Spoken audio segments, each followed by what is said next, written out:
This video contains subject matter that may be offensive and disturbing to some people. If you are the type to require a warning throughout a video or show, let this message serve as your warning. This channel discusses the harsh reality of true crime. If this warning is not sufficient for you, consider a different genre and unsubscribe from my channel immediately.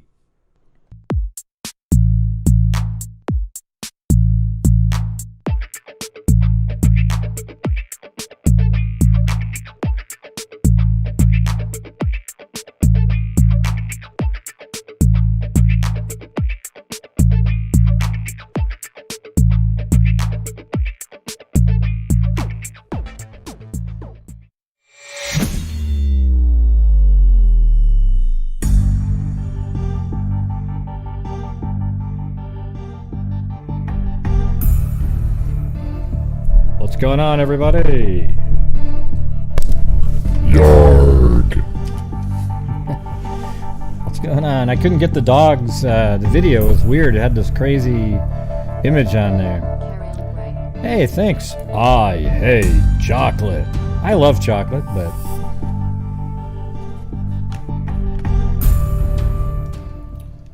So do you really hate chocolate?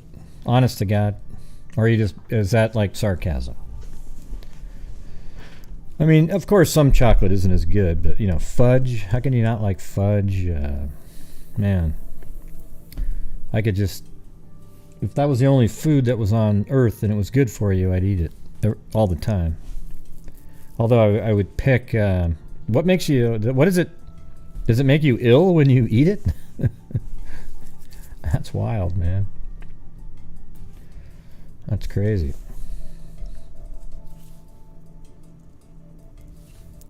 Yeah, I'll show you what the what it was doing. Hold on.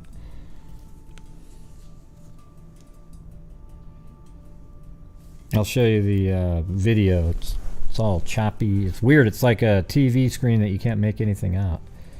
I don't know what happened, but I'll show it to you. Well, I can't get the puppies on the screen, unfortunately. It's knacky? What's knacky mean?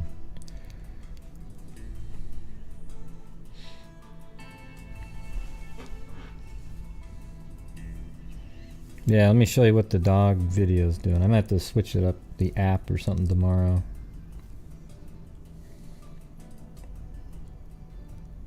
Or maybe I can install the app again or something. Yeah, that probably won't work.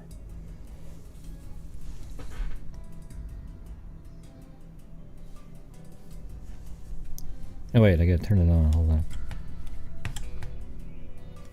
See, look at that. What's going on with that? See, there's information in there, but it's not working. It's like one of those old television sets. So, yeah, I'm gonna have to turn that one off.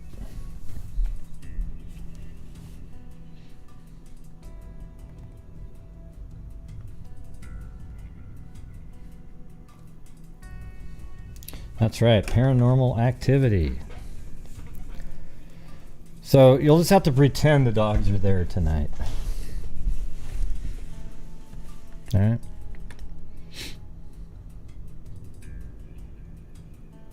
No, I haven't been using it. What? Oh, you mean for the no, I haven't used it yet. It's been, the weather's too crappy. I was going to put it on my drone. I think that'd be sweet.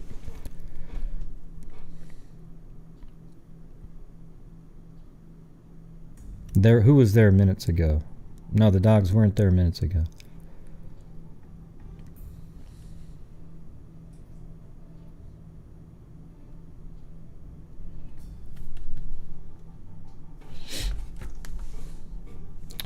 Oh, hey. Alright, this is called, let me see what, let me try going to the store and reinstalling that. Or maybe that's the problem. If you guys don't mind speaking amongst yourselves.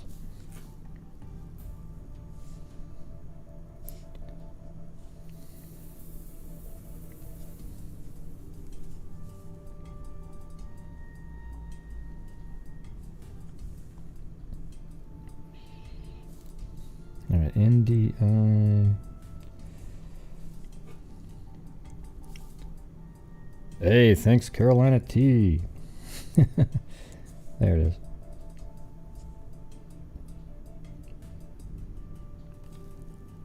Alright, so I guess I have to uninstall it first.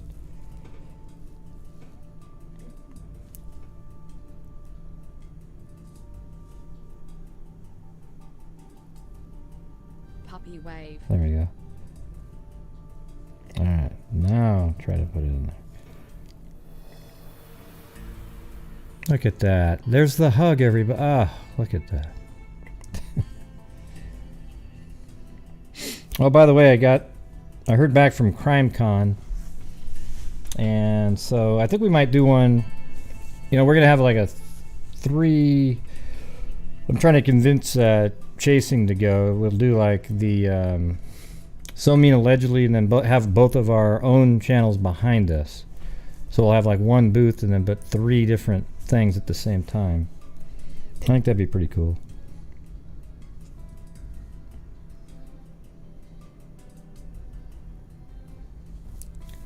Yeah, that doesn't seem to be working. Oh well, I'm not going to keep spending time on it. But I've already signed up to go. Hopefully there isn't, hopefully the coronavirus is more under control by then, by late April. You'd think it might be.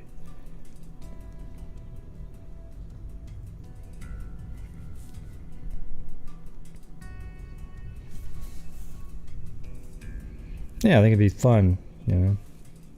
Of course, yes, I'm going to drive because 900 miles, I can do that.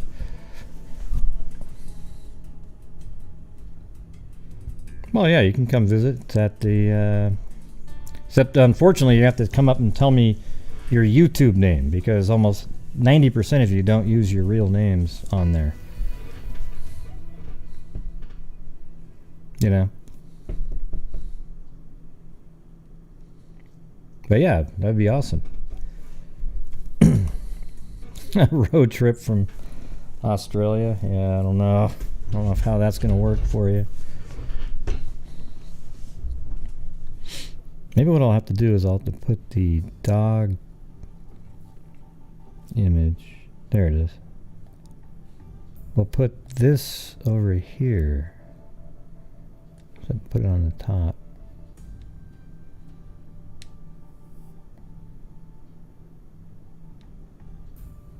There we go. There's blue, okay? Is that good enough for you guys? That's Carolina T's blue. That's a really good version of him. That looks just like him. There you go, Carolina T.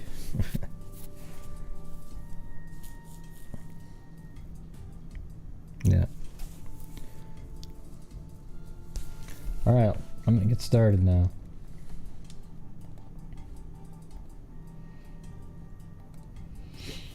Alright, the first one is in 1982, Fresno, California, April 26th. Vicki Valeri. Kind of a cool name there. Vicki Valeri.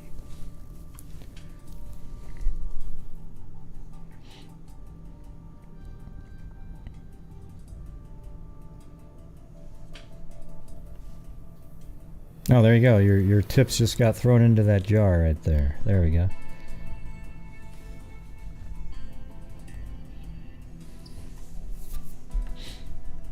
Alright, so starts off in the newspapers on the 28th.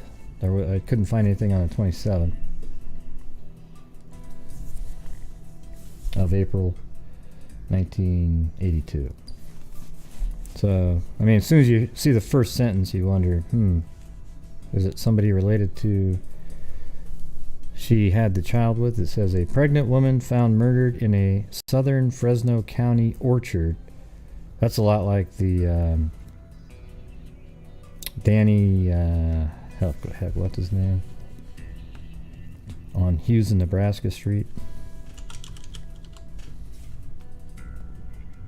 Danny Miles. That's also in California. In 1979, Carruthers, California. She was identified as Vicki Valeri, 22. Let's see, was a Lemoore area resident. So where's Lemoore? I don't even know where that is. Hold on.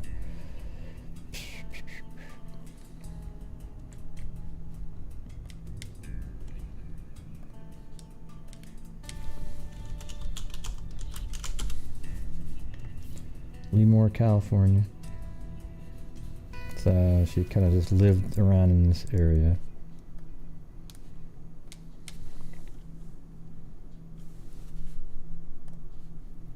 And that's her right there. So.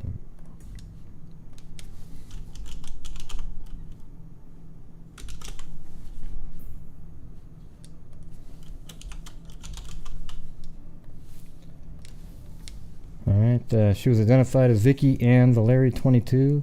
She also was known as Vicki Ann James, which was her maiden name, officials said. Miss Valeri's nude body was found in a plum orchard near Raisin City Monday afternoon. Alright, let's see where Raisin City is compared to where... Probably not that far away. Yeah, see. She was found near here in a plum orchard. I wonder if you typed in plum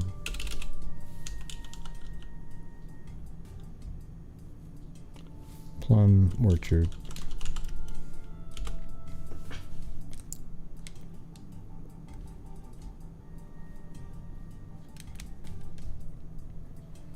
Yeah, it doesn't have it, so I'll just put plum orchard, body found, plum orchard in Raisin City. There we go.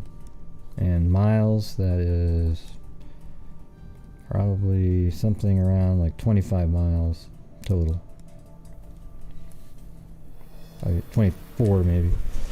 Miss Valeri's nude body was found in a plum orchard near Raisin City Monday afternoon. She was 7 or 8 months pregnant. I mean, man, that's... And had been dead for about 12 hours when a farm worker spotted her body about 5:30 p.m. An autopsy showed she had been stabbed, beaten, and suffocated and appeared to have been sexually molested, Leanne said.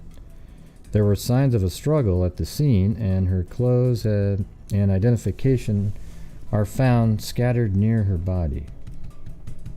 Yeah, I don't think this is the husband. Doesn't feel like it. Or, not the husband, the father of the child.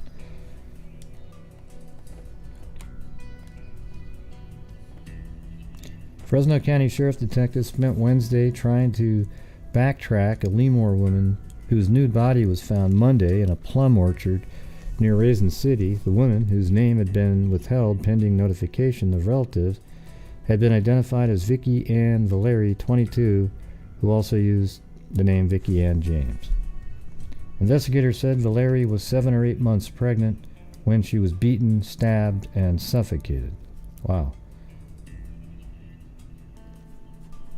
She also appeared to have been sexually molested. Because of the death of the fetus, the case is being classified as a double homicide. Well, good for them.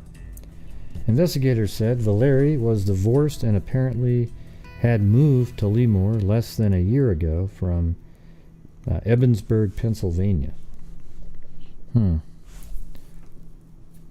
Less than a year ago, so she got pregnant after moving. Investigators said she was unemployed and reportedly sharing a motel room with a friend. A sheriff spokesman said detectives were in Lemoore Wednesday to try to contact persons familiar with the victim. You know what they should do is do genealogy on the child. If somehow they have access to genetics, I mean, maybe they know who the father is, but I don't know. But it might be interesting if they don't. They could do genetic genealogy on the fetus. I don't call a 7 or 9 month old baby a fetus. Fetus is like when it's Looks like a peanut or something, okay? Or maybe within 3 months. The body was found about 5:30 p.m. Monday on the east side of Valentine Avenue. Oh, there we go. So now we can get some specifics here. A sheriff spokesman said detectives were in Lemoore Wednesday to try to contact persons familiar with the victim. They were trying to find out whom she was with after she was last seen alive Sunday evening hitchhiking. So she was seen hitchhiking. That's why it doesn't seem like it's the father. She was seen hitchhiking in the Lemoore area. The body was found at about 5:30 p.m. Monday on the east side of Valentine Avenue. And, oh man, this is, we should be able to get the exact spot here. Let's see, Valentine Avenue in, what was the name of this town again? Raisin City.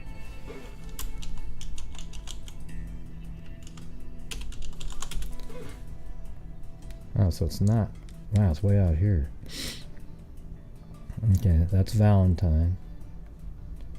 And that's north-south.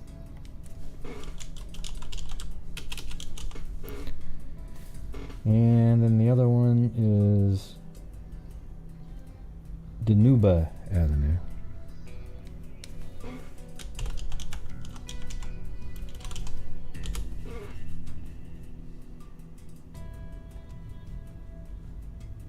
So that's Valentine, Dinuba. So now here's the intersection.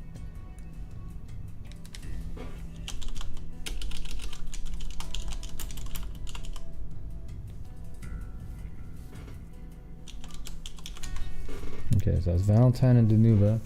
The body was found about 5:30 Monday on the east side of Valentine Avenue between Manning and Dinuba Avenues. Oh, I see. So now I need Manning. So that's Dinuba, and then where's Manning here? Maybe it's south.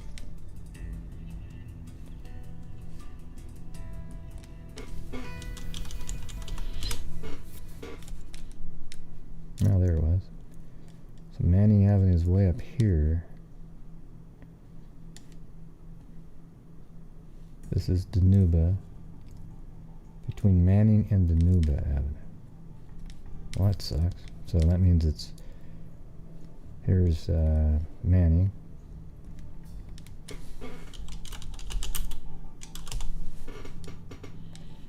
And then it's on the east side of Valentine. So over here somewhere.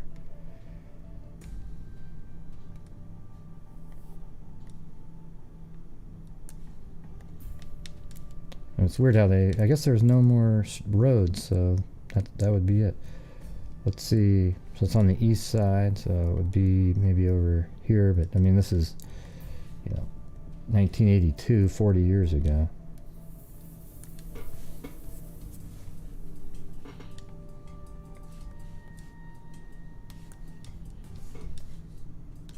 So somewhere over there used to be a plum orchard. Maybe that's still there now, I don't know. But yeah, we don't get to know for sure, but yeah, that's just absolutely put out in the middle of nowhere right there. I mean, just farmland, basically.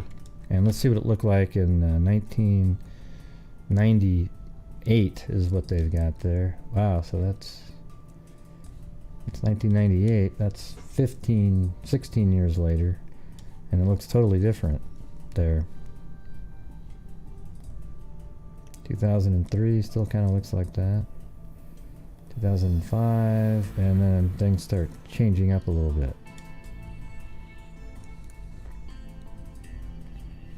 That's 85. I wonder if it's right there, that portion.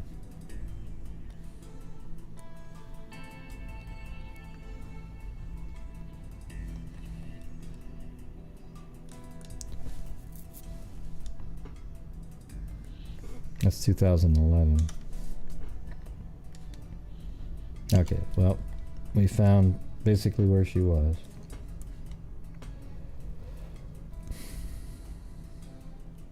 The body was found about 5:30 p.m. Monday on the east side of Valentine Avenue between Manning and Dinuba Avenues. about 3 miles southeast of Raisin City. An autopsy revealed the victim had been dead about 12 hours. Investigators said there were indications of a struggle at the scene. And about 6 days later, there's a picture of her there. Thank you, Cindy Leon. Investigators seek driver of light van in woman slain. Fresno County Sheriff's investigators said they were looking for the driver of a light brown van for questioning in the slaying last week of Vicki Valeri, 22. Oh, there's the dancing taco again. Valeri's new... Hey, welcome, Melfi. And thank you, Cindy Leon. Valerie's nude body was found April 26 in a plum orchard near Raisin City. An autopsy revealed that she was about 8 months pregnant now when she was suffocated with dirt. Beaten. Wow, somebody put dirt in her mouth. That's weird. Beaten and stabbed. She also had been sexually molested. Because of the death of the fetus, the case has been classified as a double homicide. Detective Fernando Reyna and Tom Lean said Valeri, Tom Lean, I guess, said Valeri, who also used her maiden name James, was last seen alive at about 7:30 p.m. on April 25th outside the main gate at the Lemoore Naval Air Station. Oh boy. And wonder what she was doing there. Was that where the father was? Alright, now the father's back in play now, in my opinion. What was she doing over there?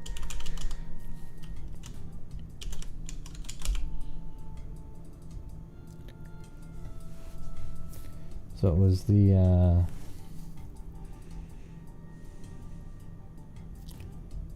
Lemoore Naval. Is that naval?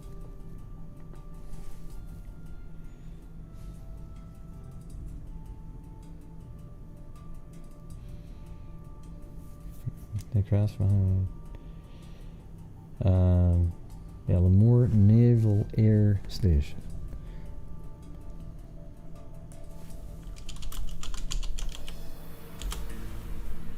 Okay, there it is right there. And then apparently like the main gates, they said. So you're driving. Can you, well, wherever Street View ends is where you could go. So you couldn't even go to there. So probably right in that area is where the gate is. Let's see. Yeah, like right there, see? That's probably where the gate was even back then. You probably can't just go driving by there without permission. So this is where she was hitchhiking, right here, I would imagine.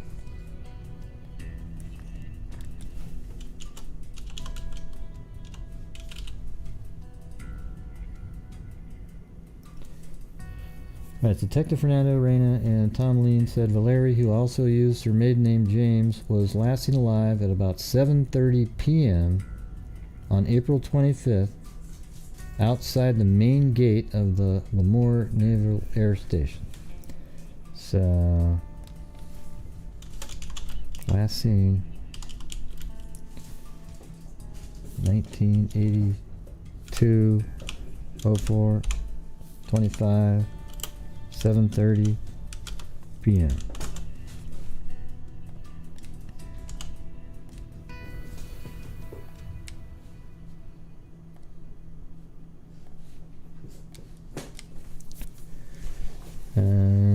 Reyna said Valeri had been visiting a 19-year-old boyfriend. There you go, who was stationed at the base. So if he was visiting a boyfriend, then it doesn't seem like. But maybe the boyfriend didn't really want her to have the kid. You know, that's always, I always look at that as a motive sometimes when you have young people like that. Reyna said Valeri had been visiting a 19-year-old boyfriend who is stationed at the base. He said military personnel at the base were familiar with the victim and remember seeing her leave the base on foot.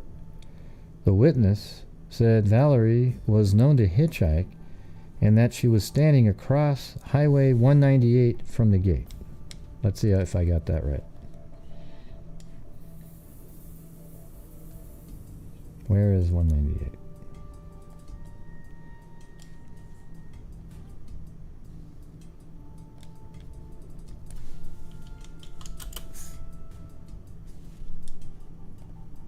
That was weird. It knew exactly what I was going to look for. So that's 198. Huh. Wonder how you got over there. Maybe that's a gate right there, too. Let's see. Because that looks like that heads over. Yeah, there we go. See that? That's another gate. Maybe that's the main gate right there. Let's see where it stops.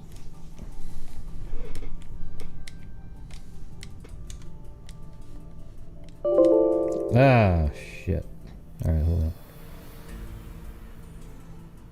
on. That's brutal. Hopefully that still opens up. But unfortunately, I don't think I saved anything. But now it's all in my head. I can go right to it. Oh, man, that sucks. Ah, God, I hate Google Earth sometimes. Just breaks on you. And if you hadn't been saving... Oh, I did save it. God, what a miracle. Man, I just must have hit that save button just before that.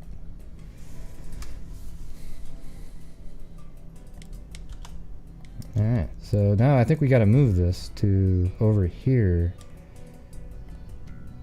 Because that article just cleared that up. And... Can you get over there? Yeah, no. So I think it was just right around in this area. It used to be the gate, or maybe even still is one, but somewhere right around in here, I guess. And maybe this is the base right here. I mean, you know, these look like, yeah, could possibly be where people lived at the time. I don't know. Let me go back to 1990. See, none of this stuff was really there at the time. Let me see if I can get a clear.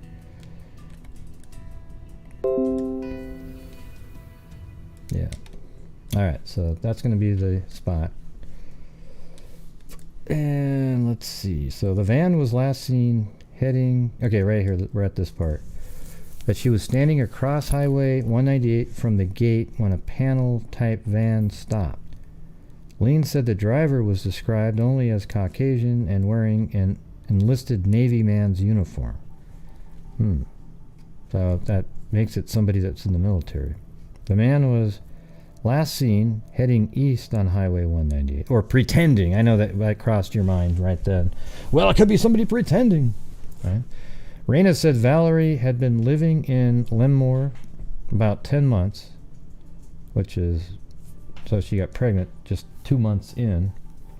Her boyfriend told investigators that he met her in San Diego while he was stationed there, and that she accompanied him to Lemmoor. Lean said the victim lived at a motel on Highway 41, about 8 miles from LNAS. And I guess it doesn't really matter where she was staying if they gave the address. About 8 miles from LNAS, but often stayed at the base in a temporary housing facility available for visiting friends and relatives of military personnel. He said she sometimes would also stay with friends in Lemmoor and sometimes slept in a car belonging to a friend of her boyfriend's. Raina said Valeri did not own a car and depended on friends for rides or hitchhiked. Lean said Valeri was not employed and her boyfriend would give her money to pay for her motel room. Valeri was divorced and apparently had moved to California less than a year ago from Edinburgh, Pennsylvania. Lean said her boyfriend believes he was the father of the child she was carrying. Yeah, now he's less suspicious to me, this guy. But we don't know for sure, he said. The baby could have been the result of a rape. Well, when was she raped? Oh, wait, here we go. Last September 15th, Valeri reported to authorities that she was kidnapped. And wow, this is nuts right here. Reported to authorities. So this is September, October, November, December. Yeah, so that's about right. Wow, that's absolutely crazy. They need to do genealogy on that baby. If nothing else, to identify a rapist, right? Last September 15th, Valeri reported to authorities that she was kidnapped and raped by 3 men after she was picked up in Hanford while hitchhiking. She said she was taken to a vineyard in the Selma area where the men raped her. See, doesn't that sound familiar? Like vineyard, plum field. Wouldn't that be crazy if that was the same people? Yeah, because she was still in the area. No arrests have been made. Lean said there does not appear to be a link between the prior attack and the slaying. Well, how do you know? Valeri was described as 5'5" and 120 pounds with brown hair. Lean said she was known to have friends in Fresno and at one time was seen in North Motel Drive near Roding Park. Anyone with information is to call that a number there, but that's 1982. So that won't matter at this point. Driver of van is sought in slaying of women. Or woman. So I think this is similar. It might even be the same article. Let's see. Been living in about 10 months. He said sometimes would also... Yeah, that's the same one. Alright, now we got another one. They're all pretty similar. That kind of just dies off right at this point. Clues still sought in murder. Could Vicki and Valeri, 22 of Lemoore, have accepted a ride last month under circumstances similar to a case handled by Hanford police in September? Investigators can't help but wonder. That's what we were just talking about. Valeri, who also was known as Vicki Ann James, was last seen accepting a ride in a van from someone wearing an enlisted man's uniform, according to Fresno County Sheriff investigators. Wouldn't that be interesting if one of the 3 rapists back in September also stay on that base and then noticed her on the base and didn't want to risk being identified, and then also maybe would pick her up and kill her and rape her one last time, I guess. The young woman, 8 months pregnant, was hitchhiking after April 25th when the light brown van stopped for her outside the Lemoore Naval Air Station main gate on Highway 198. Her body was found the next morning in a plum orchard north of Carruthers. Wow, Carruthers. Well, hold on a second now. This is crazy now.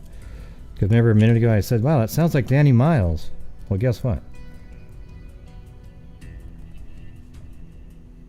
Look where Danny Miles is. That's some crazy shit now. Look at this. Right there. You don't find that a little odd? Remember a minute ago I said, wow, that sounds a little bit like Danny Miles. And then Carruthers is the town, and it was just happened to be in that article. That is crazy, crazy shit right there. Hold on, let me see what kind of radius we... That's only 3 miles total right there. That's a little bit too coincidental. Because I said, that sounds like Danny Miles. Danny Miles from...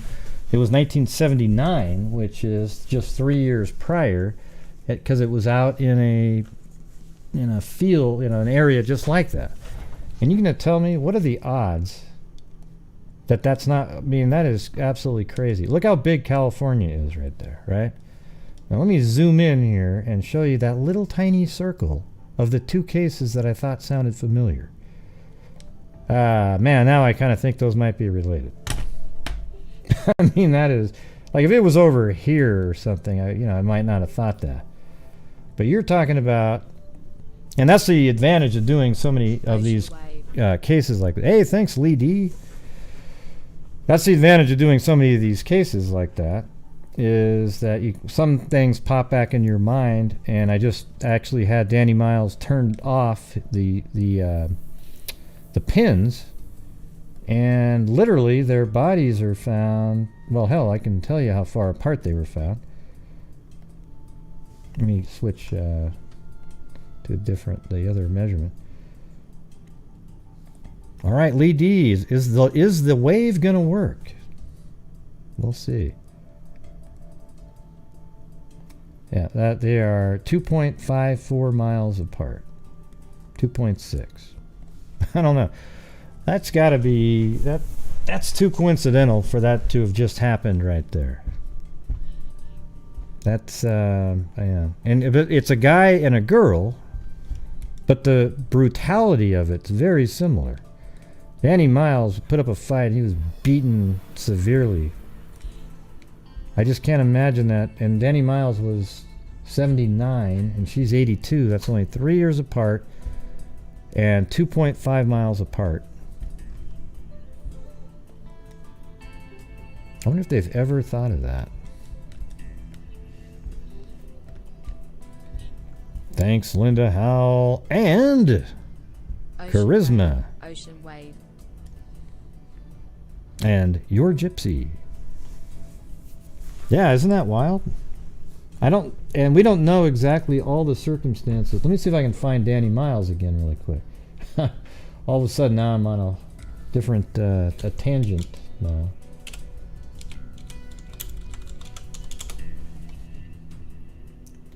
I know I have him in here. Yeah, there's Danny Miles. There we go. And there's only basically one article out there. Hey, thank you, Tony Lee. Shogun Love. Wave. Say, no motive has been established in the shooting death of...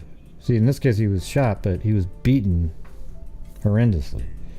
Of Chris Dan Miles, 17, of Carruthers, whose body was found Monday in a vineyard at Hughes and Nebraska. Isn't that kind of weird? My last name, and I also live on Nebraska Street. But he was found on Hughes, Nebraska, approximately 1 mile north of Carruthers.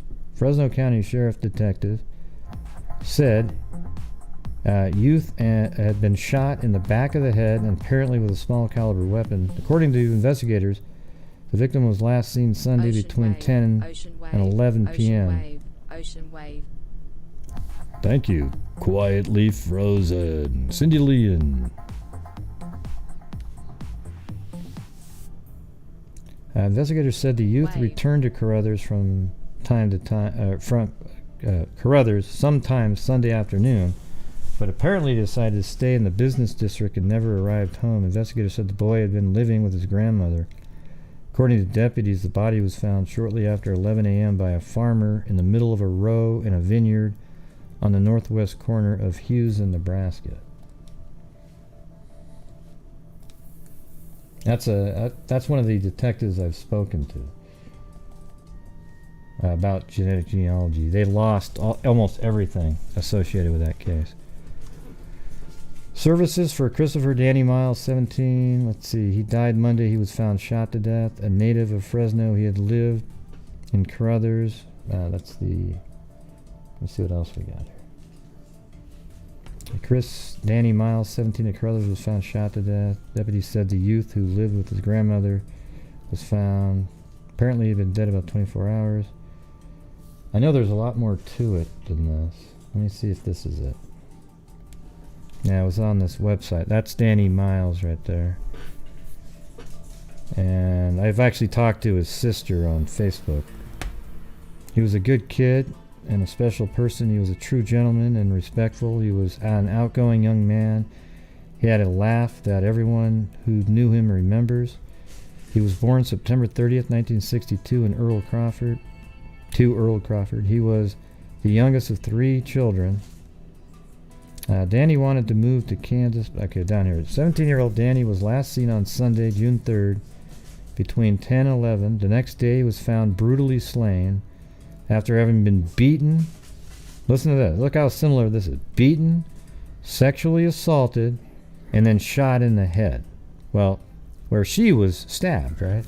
And strangled, too. But there was a beaten and sexually assaulted. He tried to fight off his attacker to no avail. His body was recovered from a grape vineyard. He was laid to rest on his older brother's birthday and was beaten so badly his funeral had to be closed casket one. Danny had fought with his killer so fiercely that there was plenty of DNA left behind. In 2004, Marita, that's the sister I think, got in touch with cold case detectives.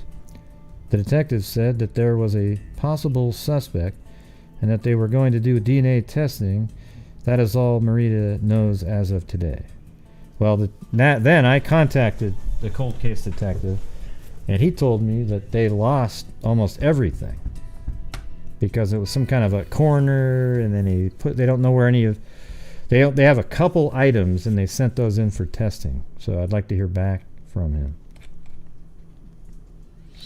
Anyways, man, don't you think that's crazy? Look at that. I mean, it's so weird because I just thought they sounded familiar. Like, that sounds very similar to Danny Miles.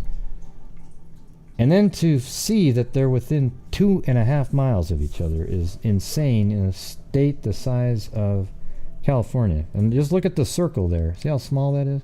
And then you pan out, and eventually you can't even see the circle. And then there's California all the way down there, and it's just 2 murders in this tiny circumference right there. Unbelievable. Alright, well, that's all there was on both of those cases. Very little. Unfortunately. I might have to message that detective, though, and say, you guys ever thought of linking Vicki Valeri with Danny Miles? It's freaking 2.5 miles.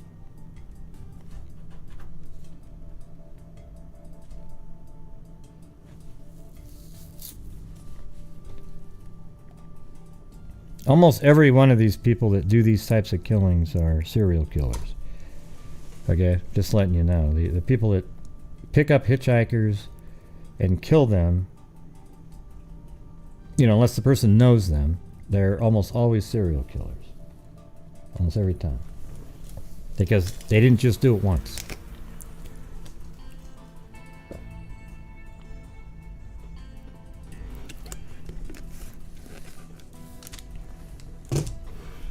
No, serial killers. That's what I meant.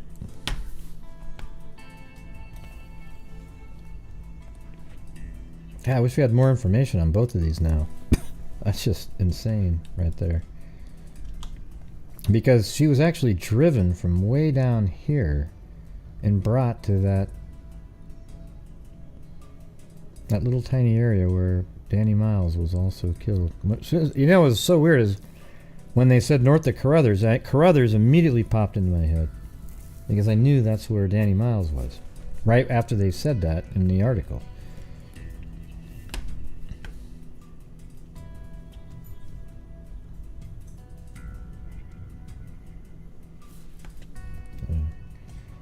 Alright, now we're going to move on because I don't have any more on those, but I'm definitely going to email that detective on that.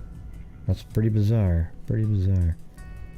Hey, thanks, Organism Gel. I can see it on a screen over here.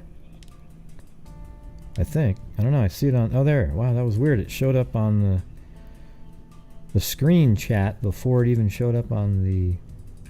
Yeah, I know what it is. Maybe I need to do live chat. Maybe that's it. Hey, no problem. Organism Gel. I just picture this sort of slimy pink stuff. _basic generous _basic generous. Thanks for the work you do, Gray and the Freaks. Excellent. So now we're going to move on to the Brownstown Mystery Fire. This one might take a while. Alright.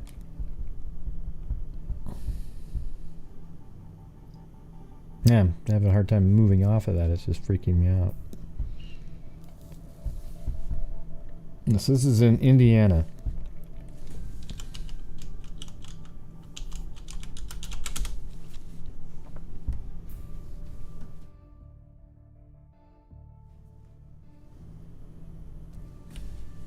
What does that mean?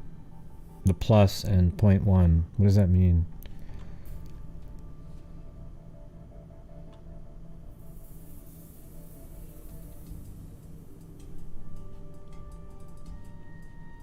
I'm not sure what you guys are even talking about. Familicidal Hearts by Neil. I don't even know what that means. Yeah, you know, let's see. In a way, the show's like university class where we all get to... Yeah, that's what it always feels like. I mean, I learned too. That's why I don't go over the... I just see the headlines, basically, in the articles that I'm getting, because I like to work through it at the same time, and you can hear how I'm thinking, and whatever the hell you guys, you're thinking in there, maybe it's the same thing. I don't know, but I don't have a lot of time to read the comments. Like, my channel isn't based on staring at the chat and responding to every single chat, because I'm actually, I put stuff together. I take the time to find it all and put it together to do a show, and I sort of feel like that's kind of what YouTube's supposed to be. Like when you're doing a live show, shouldn't you be showing something that you put together instead of just staring? I mean, what's going on? It's just a big long conversation with people if you're just staring at the chat and commenting to the chat the whole time. I mean, I know we do that part of the time, like when there's breaks and things, but I just I don't know. Feels like that's how it's supposed to be.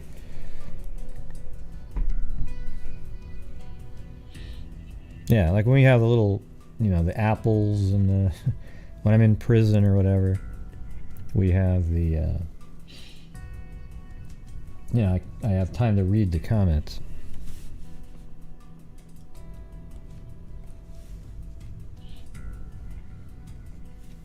Yeah. Well, here we go.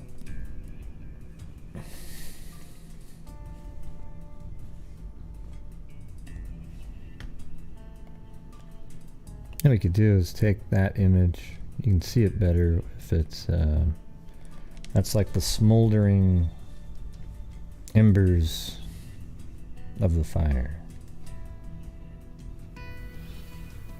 So in a second here, I'm gonna put it together in Photoshop really quick.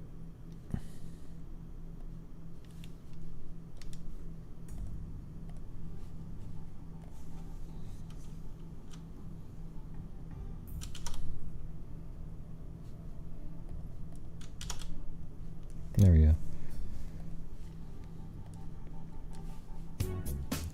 And we'll do a little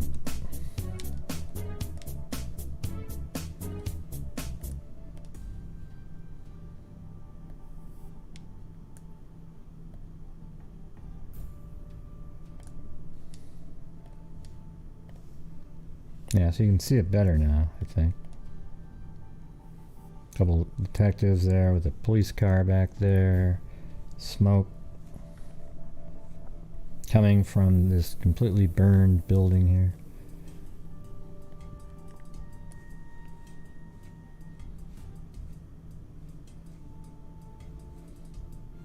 Oh, yeah? You don't want me to talk like an auctioneer, Melfi?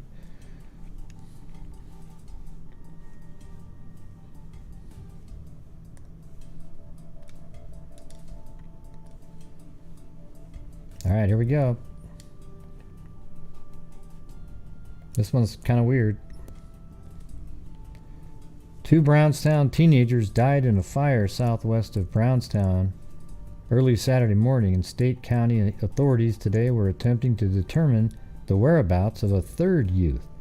Victor L. Burkholder, deputy Jackson County coroner, said the remains found in the ruins of the small log cabin on the Raymond Friday Robeson, so it's Raymond Nicknamed Friday Robeson Farm, just off Indiana 135. What if that's there? Let's see.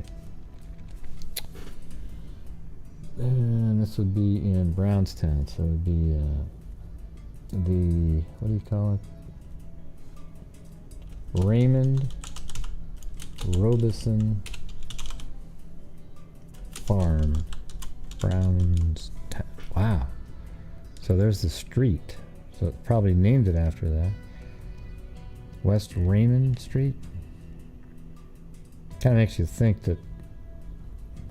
Yeah, here's what I can do. Let's try the old Ben Verify. That actually might work. Thanks, Matt Pavia.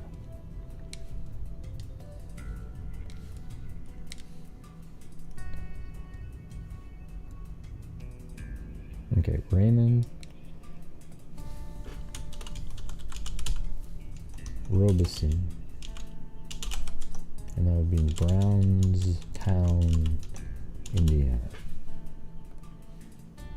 Oh, 99 years old. It's got to be him. This probably be it.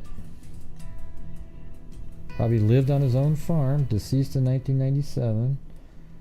Oh, they have no addresses. Oh, you got to be kidding me. Man, that would have been it. Okay, well, maybe we'll stumble upon it, but that's Raymond Street, so maybe that's where it was.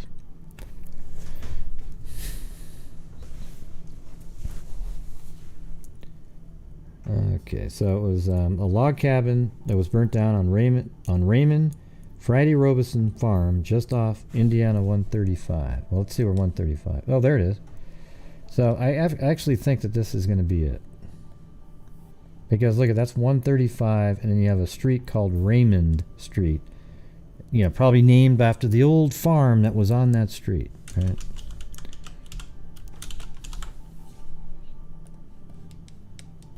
And let's go back to like 1995, 8, and then we've got, yeah. See, it looks different. Man, what about that? Doesn't that look like a burned out farm or something right there?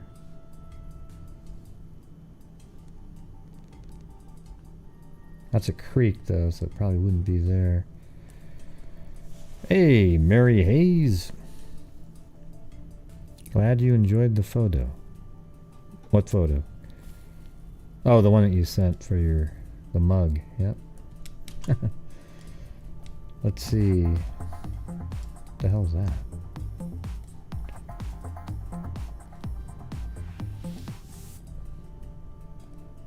Glad you enjoyed the photo. Great. Oh, that might be it right there. Here we go. Right here, maybe? Doesn't that look a little like something that used to be there, but there isn't? 1998. I don't know. Let me go down. Hopefully there's street view, right? Oh, there was, right at the end of that.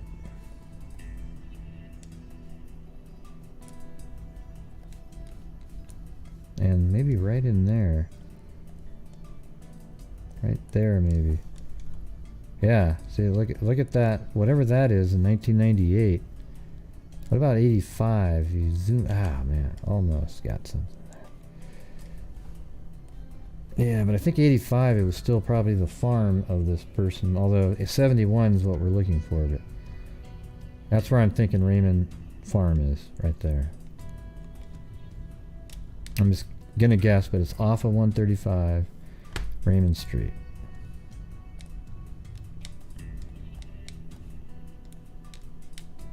Yeah, I bet you it was right there.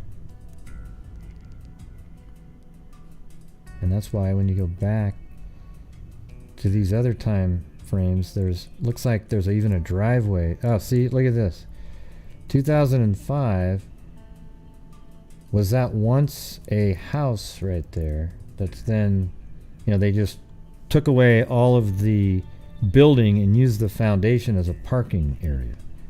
What do you think of that? I think that's a decent theory right there.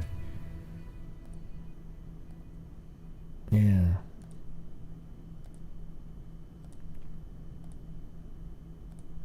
Okay, let me get back to the story here.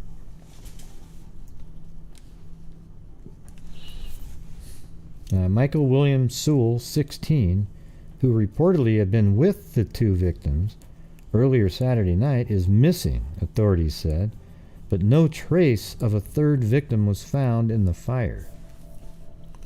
Police said a fourth Brownstown teenager left Autry, Robeson, and Sewell at the small weekend cabin on the Robeson farm about 2 a.m. Saturday.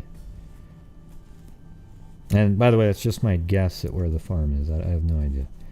About 8:45 a.m. Saturday, a sister of the Robeson boy. So one of the kids, let's see. So there's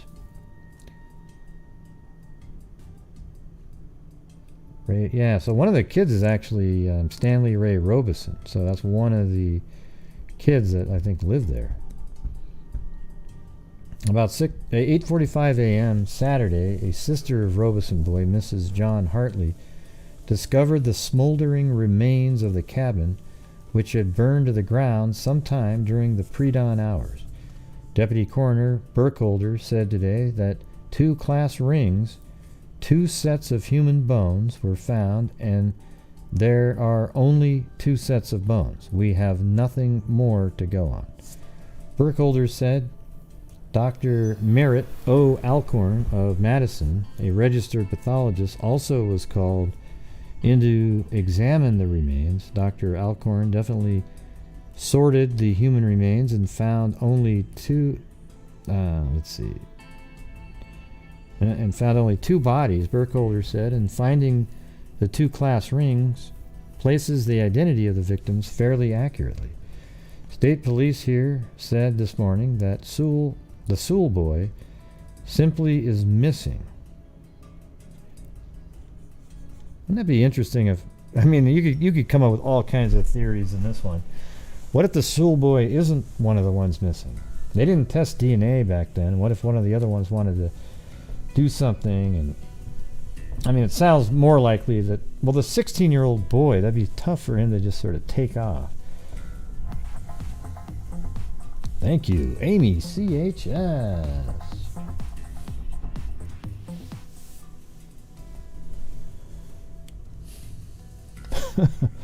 I made you laugh? All right. Excellent. What I made you laugh about, I don't know, but apparently it was a humdinger, as they say.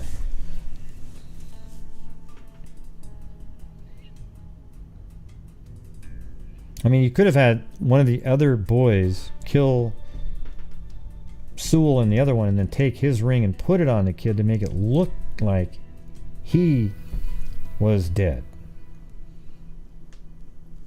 And maybe he had more resources or something. You know, they should probably test the DNA on those kids just to make sure now. State police here said this morning that Sewell boy simply is missing. No trace of him has been found. Sewell is described as 5 feet 5 inches tall with very long brown hair and green eyes. At least 5 search parties combed the area around the cabin site during the weekend, investigating the possibility that Sewell boy might have been in the cabin and stumbled from the blazing structure only to collapse somewhere nearby. The state police helicopter also was called in to aid in the search, but no sign of the missing boy was found. The area was searched foot by foot, Burkholder said. Involved in the continuing investigation, is what it's going to say. And these are really all really long articles, so I don't even know how long this is going to take. But actually, that's a. I think that's a separate one. I guess I didn't get the rest of that one, but Brownstown, and these are the people right here, so you can get a better look of them. Stanley Robeson. That looks like that was his dad's farm, maybe. And then Jerry Autry. And then this is Michael Sewell.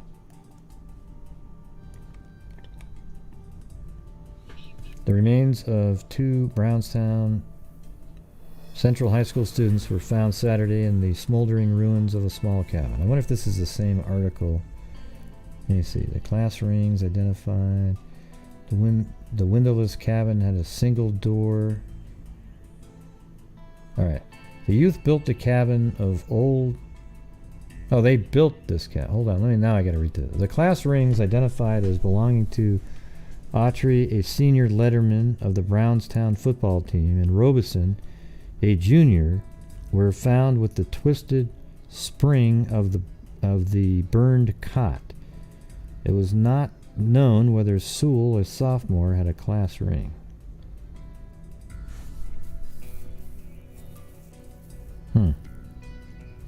The youths built the cabin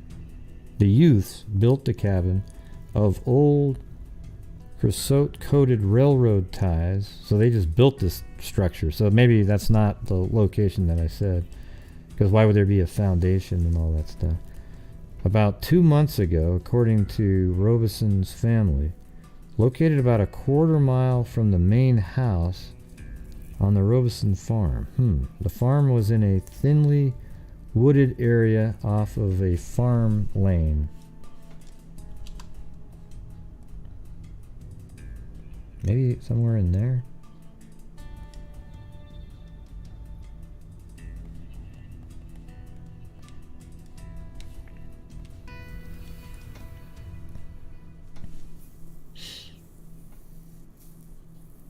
These built the cabin a quarter mile from the main house on the Robinson farm. The cabin was in a thinly wooded area off a farm lane. Open farmland surrounds the rest of the area about 1.5 miles south of Brownstown to the east of Road 135.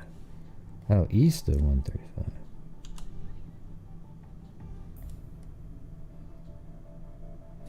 Yeah, maybe that's not it. That sure looked like that could be it, but... So now they're saying it's about 1.5 miles south of Brownstown. So let's see. Let's just say that maybe in this area you're...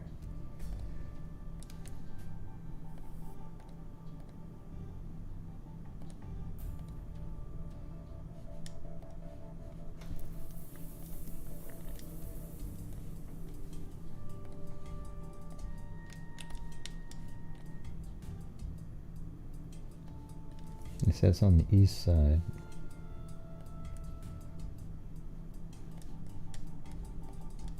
Thinly wooded area. Farm lane. Maybe it's this lane right there. I don't know. The youths built the cabin. I gotta get this, figure out where this is. Open farmland surrounds the rest of the area about 1.5 miles south of Brownstown to the east of Road 135. So that means it's on this side of 135.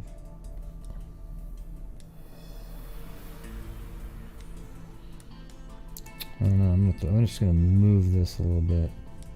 Oh, I'll just put another pin down here.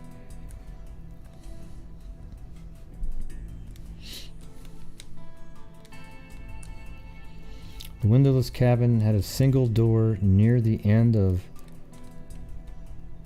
one of its 15-foot walls. In the middle of the 9-foot wall near the door was located a wood stove used to heat the building. Sounds like it was pretty nice little cabin they made there. A couch was located near the stove on the long wall opposite the door. The cot where the bodies were found was diagonally opposite the couch. A daybed was located in the remaining corner. The young men camped out as often as 2 times a week, the Robeson family said. They had used an old school bus before the cabin. While authorities declined today to name witnesses in connection with the fire, they did say a passing motorist on Road 135 telephoned the county police to report he had seen what he thought was a brush fire in the vicinity of the cabin about 3:30 a.m. The youths had gone to the cabin from a reception in the Brownstown. Let's see. the youth had gone to the cabin from a reception in Brownstown for Mrs. Hartley, who had been married about 2 weeks ago. Mrs. Hartley, the former Gerda Robeson, said she had made sandwiches and packed some soft drinks for the brother and Autry when they left for the cabin about 2:30 a.m. That's pretty late at night, early morning. Another youth, whom authorities refused to identify, told police he had dropped the Sewell youth off at the cabin at about 3 a.m. and that the 16-year-old had intended to spend the night with the other two. Mrs. Hartley had gone to the cabin to get the youth Saturday morning to help her clean the reception hall, she said. She is the widow of Danny Ray Delph, a Cummins Engine Company employee who was killed last August when a car on which he was working at the Robeson home slipped from a jack and crushed him. A state fire marshal, I wonder if that has some kind of lingering. Danny Ray Delph, employee who was killed last August when a car. So just 4 months prior. Interesting. Hey, thanks, Leo JP. And yes, right now we're about 50% or 48% or something of a normal night. So if you guys want to help out the channel, great. We got donations at the end of the month. Channel memberships and super chats are what I use. I donate about over 50% of the net revenue from YouTube. All right. Mrs. Hartley had gone to the cabin to get the youth Saturday morning to help her clean the reception hall. She said she is the widow of Danny Ray Delph, a Cummins Engine Company employee who was killed last August. I wonder if that has something in there. He was killed on the Robeson farm. But then where is this other guy then? Where's Sewell? Thank you, Kathy Freidenmaker. This is a weird case because the guy just disappeared. 3 kids go into the house. The house burns to the ground. 2 of them are found in there dead, and the other one is missing. So he either stumbled out alive and wandered off somewhere and died, or, he has something to do with it. And took off and started a whole new life somewhere. While county police are conferring with other investigators of the fire, they reportedly believe also that all 3 youths were in the fire. Really? Well, why is that? Are they thinking one was just incinerated beyond any... I don't know. That doesn't happen very often. It's like you're going to find body parts. While the pathologist told the coroner verbally he believes the remains were of only 2 bodies, an official written report will not be received until autopsies are complete.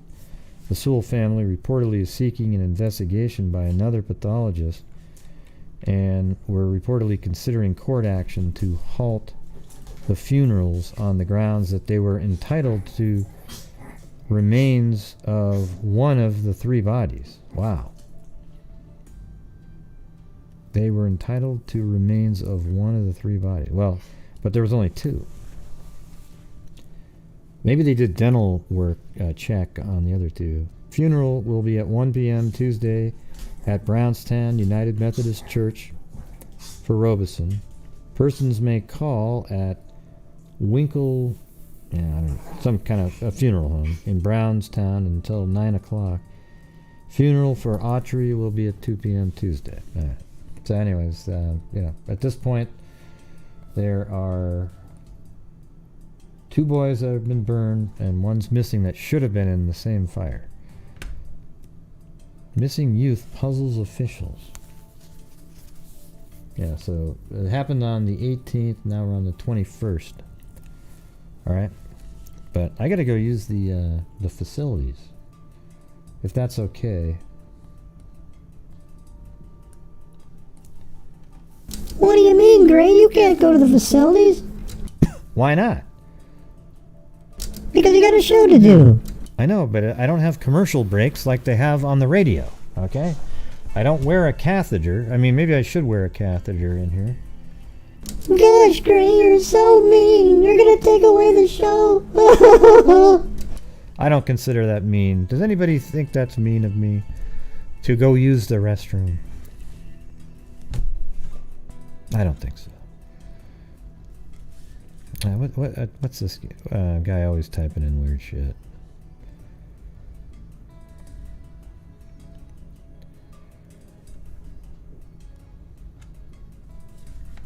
Well, gotta do what Mary Lou said, you guys. There we go. The halftime in prison. Don't drop the soap on a rope.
Hey!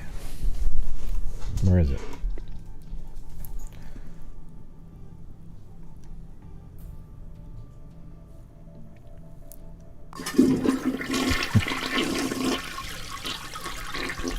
Oh, stay in the... Oh my god, I got a negative.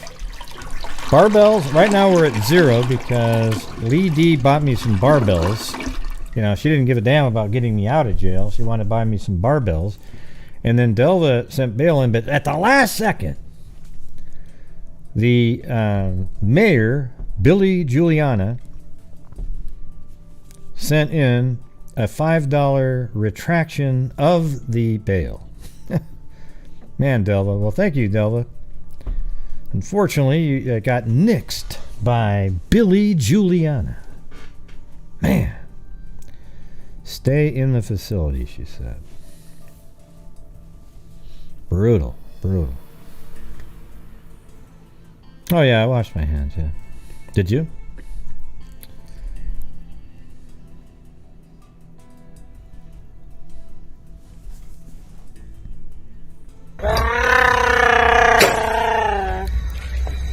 Chewbacca? Oh, I'll be Chewbacca if you want me to. Yep.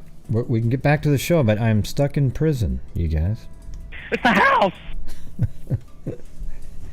It was a house. It burnt down, okay? It burnt down.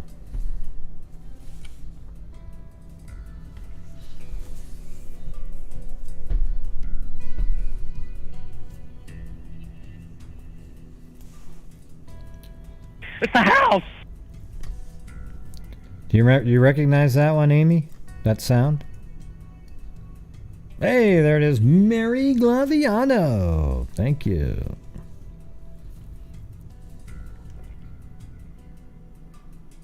And here we go.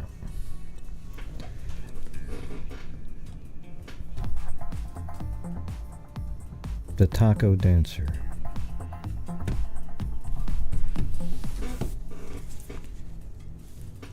Oh, well, thanks, Cammy Curry. That'll give me, at least I'll get like a hotel and be able to, you know, Maybe get a burger or something at the McDonald's down the road there.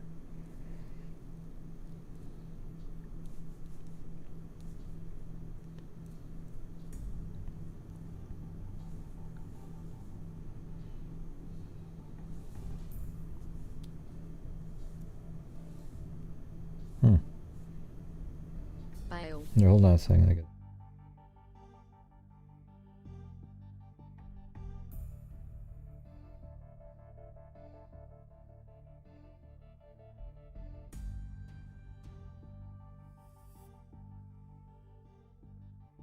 Evil can never be dead enough. There we go.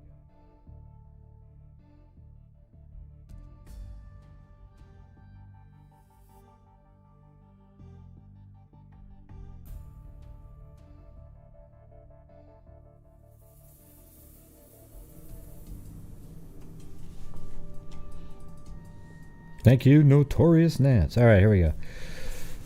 Report of a third missing teenager here yesterday had Jackson County authorities puzzling over events surrounding a fire in which 2 youths were killed last weekend. Jerry Allen Autry, 19, and Stanley Ray Robeson, 17, both students at Brownstown Central High School, were identified as the fire victims, but Michael Sewell, 16, a sophomore at the school, turned up missing. The fire started at a cabin in the pre-dawn hours Saturday, and authorities said it may have been caused by an overheated wood stove or malfunction of a kerosene lantern. The blaze began about a half hour after Sewell was reportedly seen entering... Okay, hold on.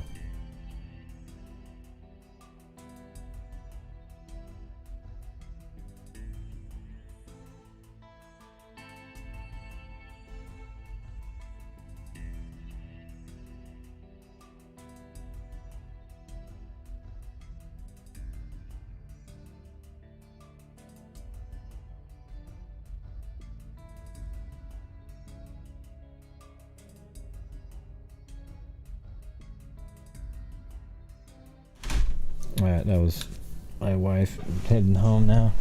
Hey, thanks, Eugenie!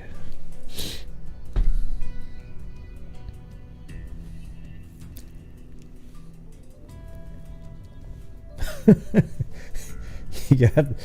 I'm not sure what that cat's doing. Is it just awake and falling asleep really quick? Or it's asleep and then wakes up to something? Or is that a dog? I don't even know what that is. Thank you, Eugenie.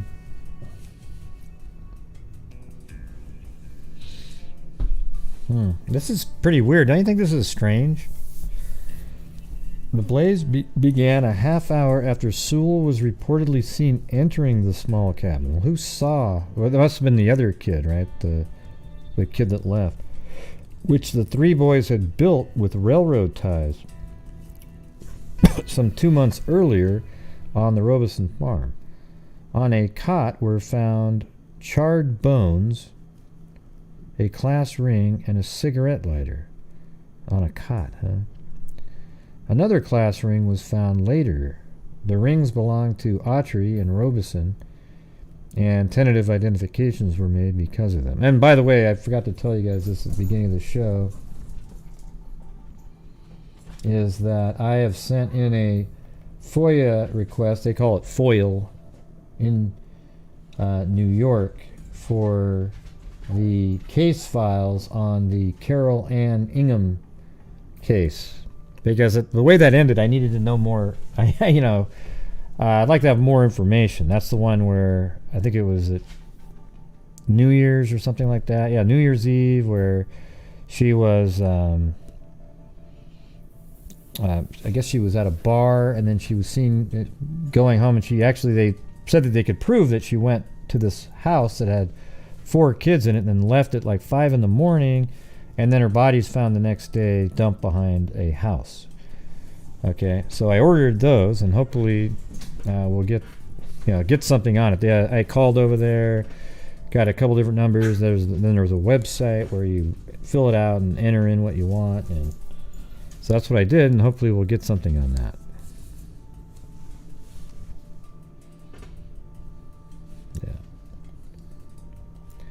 Alright, so back to this. On a cot were found charred bones, a class ring, and cigarette lighter. Another class ring was found later. The rings belonged to Autry and Robeson, and tentative identifications were made because of them. Dr. Merritt Alcorn, Jr., a pathologist, said there were enough bones to account for 2 bodies, but not 3. Jackson County Coroner Keith Burkholder said there was no way a third person could have died in the fire. Sewell's parents, Mr. and Mrs. Mose Sewell, said they were considering a lawsuit to delay burial. Well, hold on a second. So what was the other kid's name?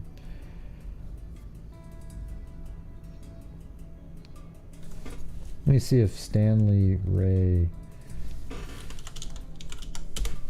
I don't think he'll be in there because this is too old, but let's see. Stanley R. Robeson. And that would be in Brownstown, Indiana. Yeah, that's him. He'd be 68. That makes sense. Probably deceased 1971, it should say.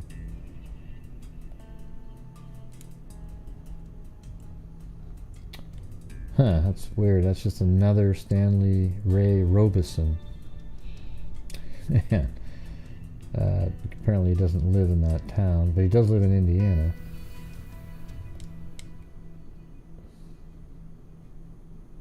And wouldn't he be about that age? No, he'd be older than that.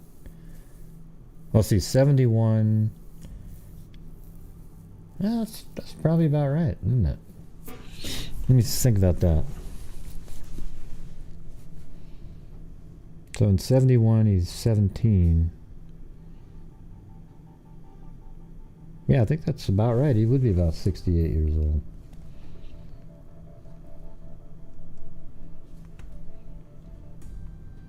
Well, it would be, yeah, because it'd be 17 plus 50. Yeah.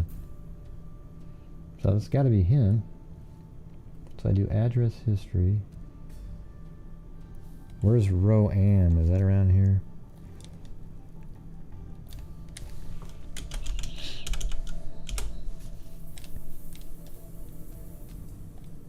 It's way up there.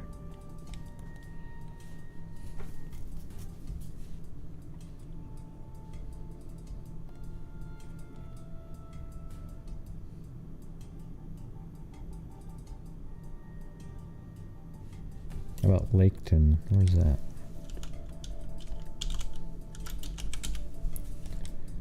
Yeah, no. Yeah, none of this, it's not in there. Might be the newspapers.com though, or Ancestry, if somebody wants to look up the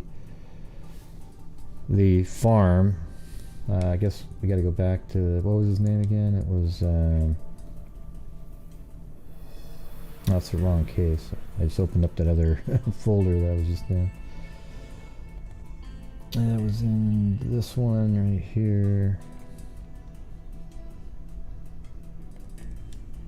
So if you guys want to look up, if you can find where Raymond Robeson,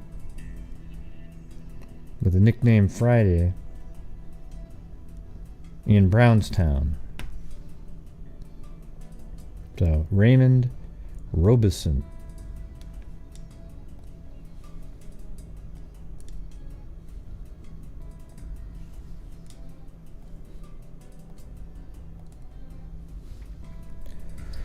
Alright, the blaze began, but we already got that part. Dr. Merritt Alcorn Jr., pathologist, said there were enough bones. Right, there was enough bones for 2 people. There's no way there could be 3. State police said there was no hint of foul play. Authorities conducted a search of the area surrounding the cabin on the assumption the third youth might have been injured and staggered away. The search was unsuccessful. Sewell was described as 5'8", 145 pounds, with light brown hair, collar length. And then this is right around that same time. Funerals were to be conducted here today for bodies believed to be those of Stanley Robeson and Jerry Allen Autry, 19. So 17, 19, and 16. And then the youngest one, 16, finds a way out. Authorities, meanwhile, are looking for Michael William Sewell, who also may have perished in the fire on the Robeson family farm south of here. Family's farm. Let's see. Nothing indicates foul play, Sergeant James Blevin of the State Police said Monday. We're looking for Sewell, the Sewell boy, because he was there when the last boy, known to police, left the 3. Man, what if that person is the one, the 4th person? He set the fire and then he took Sewell and killed him somewhere. Authorities said they had talked to 2 youths who left the cabin separately, one about 3 a.m. and one a few minutes after 3 o'clock Saturday morning. So there was 5 there at one point. An alarm clock found in the cabin was stopped at 3:35 a.m. and a motorist on a nearby road. Well, it would have taken a while for the fire to burn to a point where it would stop a clock. And a motorist on a nearby road, 135, reported seeing what he thought was a brush fire in the area at 3:30 a.m. The fire was believed to have started between 3 and 4 a.m. in the windowless cabin the young man had constructed from old railroad ties. A wood-burning stove was located near the only door in the 9 by 15 structure, and a kerosene lantern had been burned near the door. I bet you the sap, or that stuff, the pitch that's on railroad ties, really turned that into an inferno.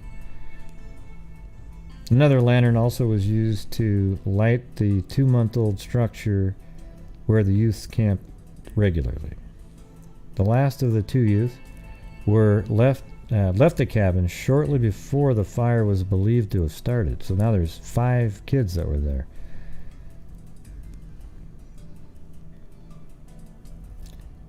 Let's see. The last of the 2 youths, so there was one that left earlier and then the last one to leave, was believed to who have left shortly before the fire had started, said that the Sewell youth had been in the process of taking off his shirt to spend the night on one of 3 cots in the building. Why would he throw that in there? Taking off his shirt. Makes you kind of wonder if there's something going on there. The building was found burned to the ground at 8:10 a.m. Saturday by Robeson Youth's sister, Mrs. John Hartley Jr. of Brownstown. Makes you think that those it's the is that what it is, creosote? Yeah. Whatever. It looks like it's flammable. Pathologist said remains found in the ashes were enough for 2, but not 3 bodies. Sort of seems like it was one of the... What if one of the other youths was trying to sexually assault Michael Sewell, the 16-year-old, and did something to the rest of the people in there? How come they couldn't get out? Something was going on in there. How come the other 2 kids couldn't get out of that damn thing? I don't know.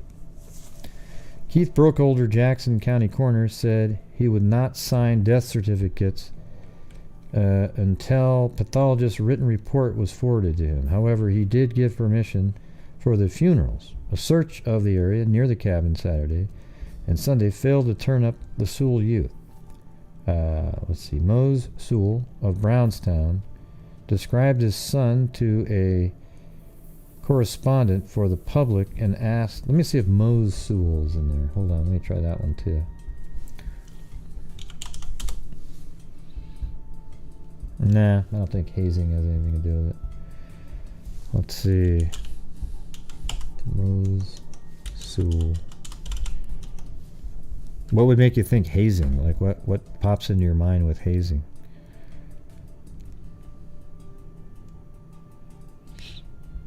Yeah, that's what I'm saying. How come they couldn't get out? But they couldn't have been locked in, and the reason we know that they weren't locked in is because one of the bodies was found on the cot, like it was sleeping. So did something happen prior, and the fire just destroyed any way of figuring out? Like, for example, here's what would work. If you stabbed somebody in the heart and it killed them, and then the fire chars up the remains where there's almost nothing left of the flesh, well, then it'd be hard to know that a knife actually, unless there was little nick marks on the ribs, you know, and sometimes they're not there, and sometimes they're missed, and sometimes, you know, people do see them, but I'm just trying to figure out what do you mean by hazing there.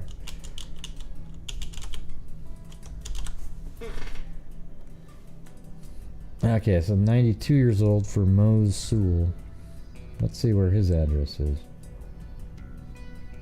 Oh, and he does have an address history, and he has Brownstown. There we go.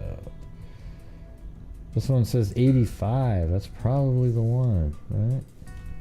Here we go, everybody. Here we go.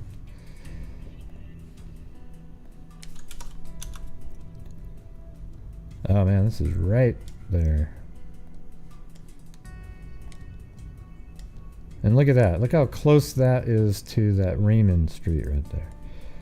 But anyways, this is where looks like there probably used to be trailers. That's a trailer park at one point. I bet if we went back in time, there's trailers on that.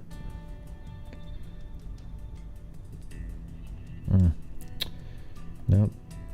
I mean, there was. This is an entire trailer park here. I'm not sure why they're not there anymore, but that's where Mose and Sewell lived.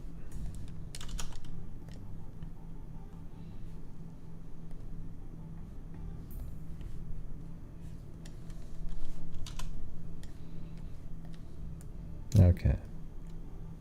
So that farm is near there, but this seems more like the description that they were talking about.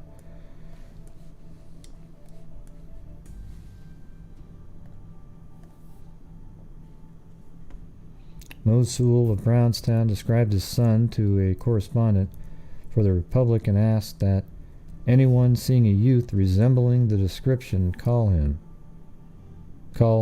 or the authorities. Oh, that's the dad of Michael Sewell, so that wouldn't be I'm sorry, I had the wrong. So this is where Michael lived. Look how close that is generally to that, so that makes sense. That's the dad of the missing kid, not the farm. The Republic asked anyone seeing a youth resembling the description of him call the authorities. Michael Sewell, 16-year-old Brownstown High School sophomore, was described as 5'8", 145 pounds, green-eyed with light brown hair cut to about collar length in back. Mr. Sewell said his son's hair is shorter than it appears in a school picture taken earlier this year, so it's shorter than that. The Sewell at first were reported to believe their son also died in the Saturday blaze and had considered filing in court to stop funerals for the other two until another pathologist could examine the remains and confirm that only 2 persons had been in the fire. However, authorities said today that the family had decided such action would be pointless. Samples of ashes were taken Monday by the State Fire Marshal Office to the State Police Laboratory in Indianapolis to try to determine the cause of the blaze. No reports are expected. Robeson was born March 26, 1954 in Seymour to Raymond and Mary Bose. Let's see if Mary's in there then. I mean, there's only going to be a couple people with these names. So now we've got another name, and maybe she has an address. Mary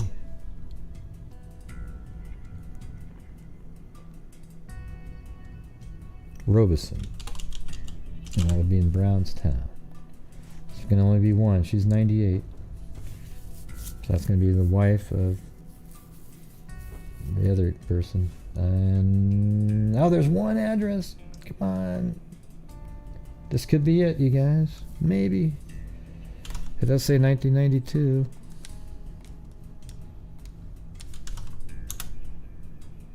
Oh, wow. Look at that. Oh, that's it. Except it's on the... It's right there. I mean, look at how close that pin was to the... Oh, man. So... Shoot. It's almost like she moved there or something. But it's really close. So close to where that would have been. Man.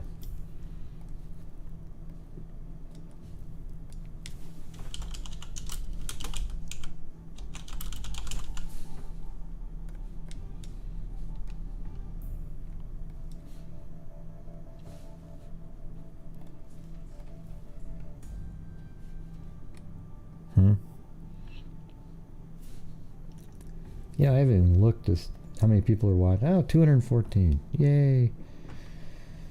However, authorities said today the family had decided against it. Okay, Robeson was born March 26, 1954 in Seymour to Raymond Friday and Mary Bose Robeson, who reside on Brownstown Route 2. So what was that? Okay, that says 126 South County Road 200. Alright. So let's see where that is. Route 2, Brownstown.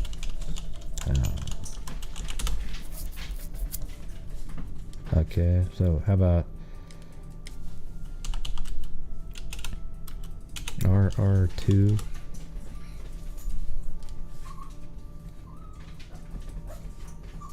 South County Road 150.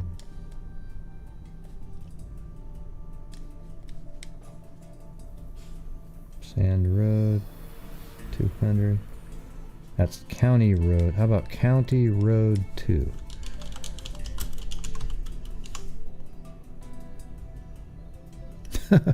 Oh, you subscribed to the Paranormal one? I haven't been on there in a long time, but it's kind of fun. Just subscribe. My to the Paranormal channel isn't So excited. like Smiley it face. sound. Thanks. It sort of probably seems hypocritical because I'm always making fun of like EVP reading and stuff, but that's not what that channel was. You know, it was really for people who have those one-off stories that people have, like, man, this is something really weird that happened. I can't explain it. And that's all it was for. I'm not, nobody's pretending, that there's some, voices or, I don't know. You get what I'm saying, though. I'm not trying to claim that one of the ghosts is telling me about a crime or something like that. It's just you can tell your personal stories, but it's been a long time since I've been on there. But hey, thanks for subscribing. I don't even know when I'll ever do it again. So Brownstown Route 2, in addition to his sister, Mrs. Hartley. He also was survived by another sister, Miss Nancy Lynn Robeson, at home, and grandparents. So how about Nancy Lynn? Would that come up with something?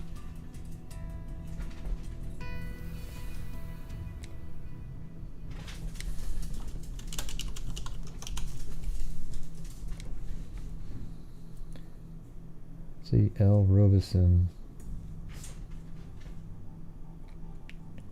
And there's none that I could see that lived in Brownstown. Autry, the son of Walton, and well, we don't need to go through the obituary stuff in there. Alright, and then we're going to go 3 days later. Fire investigation suspended. State Police Sergeant Richard Barker of the Seymour Post announced today that his men have concluded their investigation of a fire which took the lives of 2 Brownstown teenagers Saturday. Sergeant Barker said the case could be reopened at any time should new facts pertaining to the case be discovered, but for the present, all avenues of inquiry have been exhausted. Sergeant Barker said evidence accumulated to date indicate that 2 youths died in the cabin, which burned to the ground at about 3:30 a.m. Saturday, December 18th.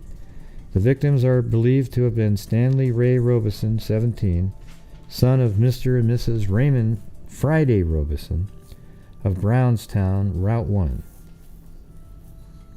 Is that the actual name of it? Like, maybe that's...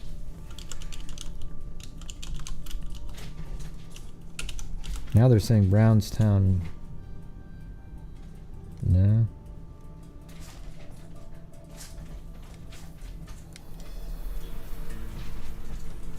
That's Brownstown Road.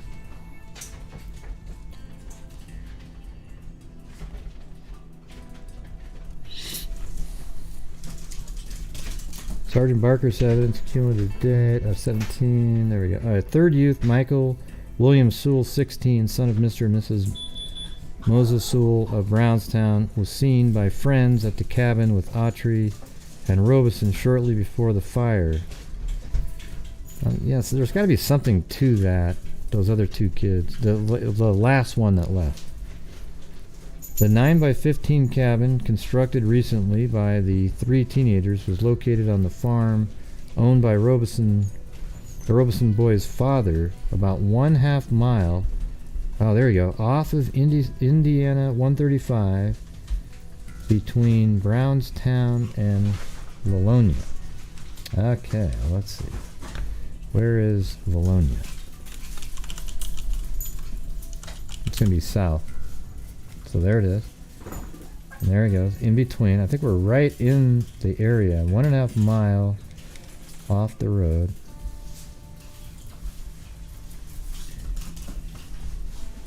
So it'd be something like, you know, far off of it like that. Wow. That's Valonia. So it said in between. So, man, is it something like back in here somewhere?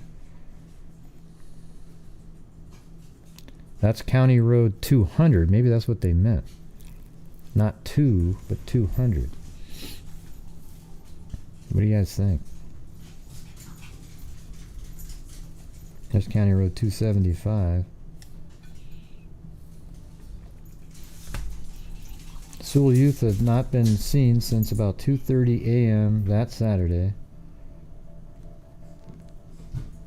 A witness reportedly saw the cabin in flames at 3:30 a.m.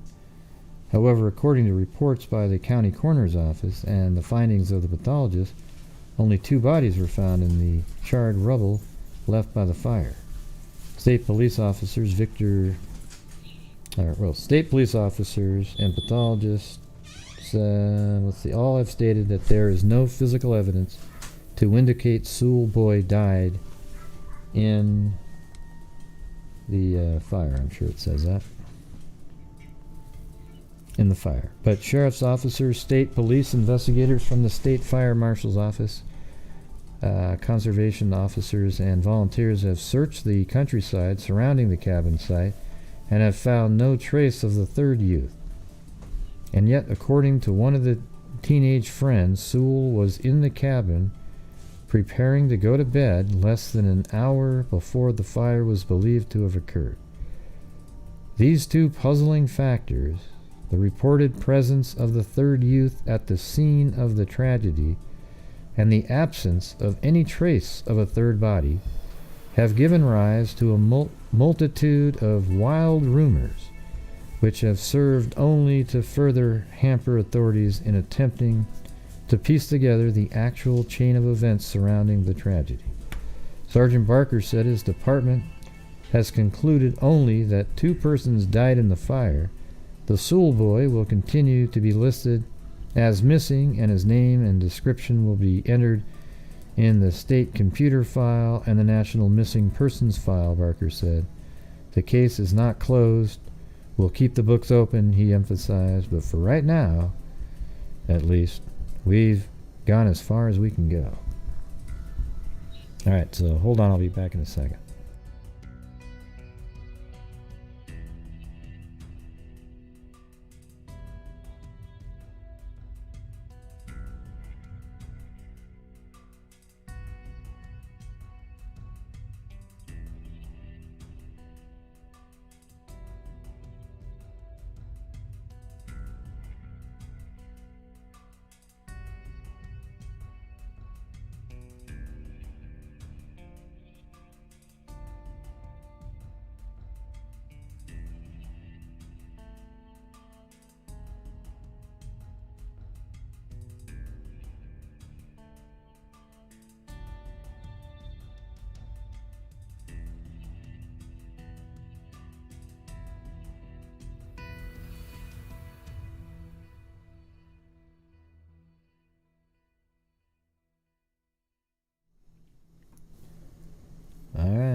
think this is about 2 weeks later.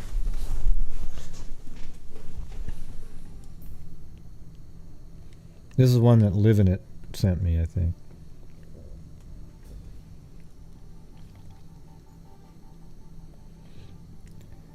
Almost 3 weeks after the remains of the two Brownstown boys were found in their burned-out cabin, police in Jackson County are still searching for a third teenager who had been at the cabin the night of the fire.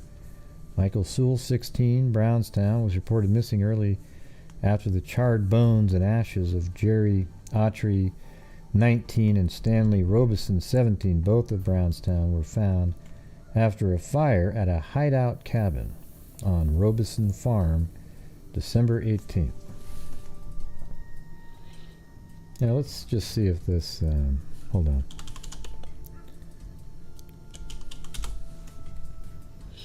Now we're almost gonna have to do an Apple session again. Let's see. We got the Robeson Farm, and let's do Indiana,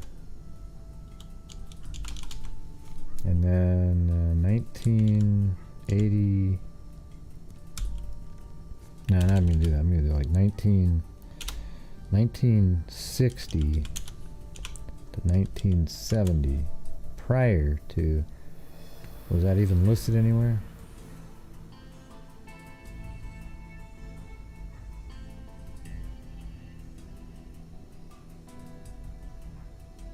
Kokomo, Indiana.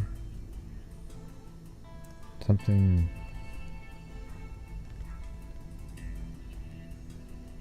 It says right over here. So something. William R. Robeson Farm for sale, 173 acres. Will be the weight, living room, fireplace.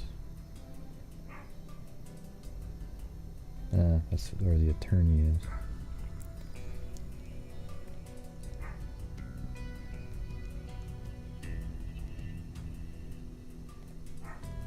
Let's see what this says.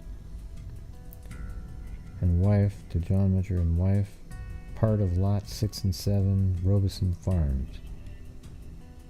Real estate transfers. I wonder if it was like this person owned a bunch of places and it was all part of Robeson Farms.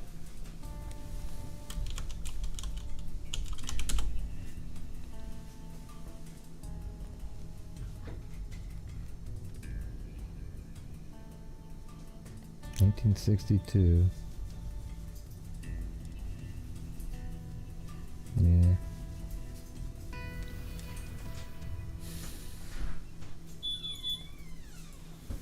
That's Brownstown Farm. Robeson, Raymond Robeson.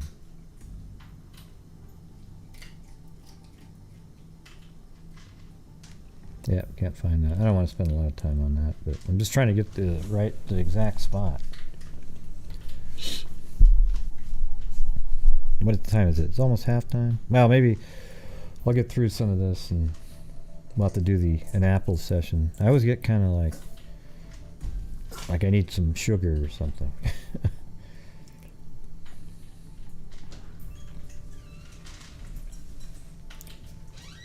The boy is still missing, and the state fire marshal's office has said it will not close the case until they figure it out. According to Jackson County Sheriff report, all three were seen late December 17th at a wedding reception at the Brownstown American Legion post for Robeson's sister, Gerda. Man, there isn't a parent alive that would name their kid Gerda today, right? After she married John Hartley Jr., police reported stopping young Robeson and Autry. Police reported stopping young Robeson and Autry after the party for being out after curfew, but let them go when they said they were going to Robeson's house. Police have refused to say whether the youths had been drinking. Other friends of the trio told police all three were at the cabin when they left at about 3 a.m. December 18th. The fire is believed to have been started in the area of one of the beds about 3:30. The Jackson County Sheriff's Department searched the area around the cabin about 1.5 miles south of Brownstown, but could only find conclusive evidence that 2 persons were in the cabin. The bodies were burned beyond recognition, and identification was made through class rings. What about teeth? Sewell's parents tried to delay internment of the remains, saying they thought their son's possible death was being overlooked. Okay, so you got that. Now what's going to be cool here in a little bit is there's a couple letters to the editor by the parents of different individuals. And so that's kind of almost like an interview with them. Youth 16 hunted for fire questioning. This is in February now, about 5 weeks after that last article. Police agencies in Jackson County and the State Fire Marshal's office are seeking Michael Sewell, 16, Brownstown, for questioning about a fire in which 2 of his companions died. It has been reported that Sewell, missing since the fire December 18th, has been seen in recent days in Indianapolis and at Columbus, Indiana. Charles P. Hill, an investigator for State Fire Marshal, said he believes Sewell can help clear up the mystery surrounding the fire. Well, yeah, but I mean, why would he just... I don't know. He's either, if he's alive walking around, he's the one that killed them. Okay? Hill and other police request that anyone seeing Sewell report his whereabouts to police. The boy is 5'5", one article said 5'8", and has brown hair and green eyes. His companion Stanley A. Robinson, 17, of Rural Route 2, Brownstown. See, I can't find that now. These things say, let's see if there's just State Route 2, Brownstown, Indiana. Nah, that's not it.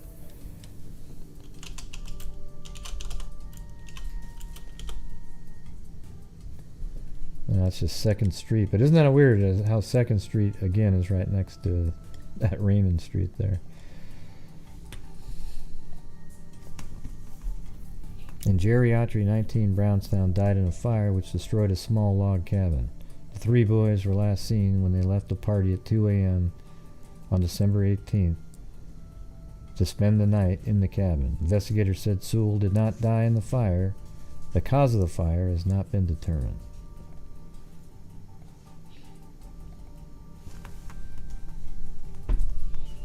And that's where the, I think this is the link that Live in It sent. But she just sent me this right here. Just that. Brownstown Mystery Fire is still unsolved. This is 1974, so now we're 2 years and 2 months after that last article. And that's the beauty of newspapers.com, where you can actually just skip having to wait all that time in between the articles. And therefore it stays in your mind better than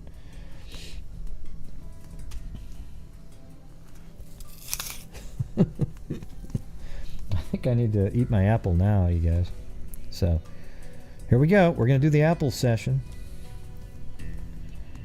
Oh, look at that. You've got the little tip jar in there too, so you can help me eat the apple. Mine looks very similar yet again, except that little hole there is what I just bit out. There was a little depression in it. Oh, wait. I gotta go back in time, man. Nobody's eating anything. There we go. So it's got the stem and the bites and everything. So this is a part of the show where you can help support the channel and the charities at the end of the month, as we have to keep up the same goals every single night, or we can't do what we've been doing for 2 years straight now. Although last year was way better than the year before in terms of donations. We $20,000 more last year than the year before. Hey, there's Lanky Tor. Apple, thank you. We'll get the stamina bite.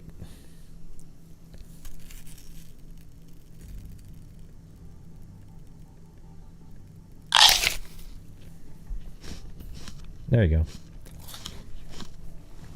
No, hell with that. Granny Smiths suck. Try a Honey Crisp. That's what you're looking for. Yeah, I used to eat all those other ones. They're terrible compared to the Honey Crisp. Not even close. And that's not an opinion, it's fact. Alright, here we go. There we go. Oh, look at that. I guess behind the scenes there's nothing other than that fuzzy stuff. Let me see while we're waiting here. I might be able to find. I made these videos a couple days, like last week. Where are those things? Is it in this one? No. That one? No. That one? Yeah, I think that might be it. Yeah, oh yeah.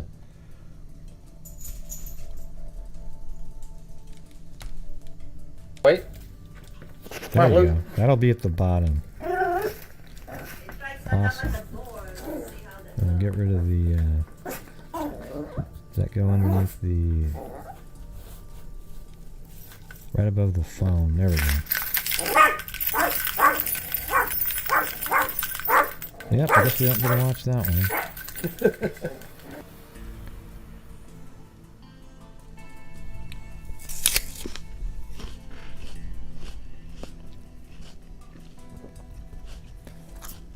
I guess we're just going to stare at that apple all day.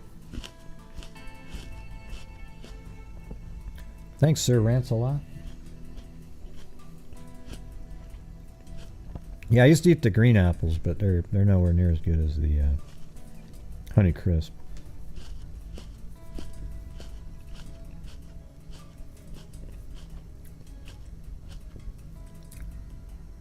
What are you talking about, Zozo? Does it have something to do with this case here? Or?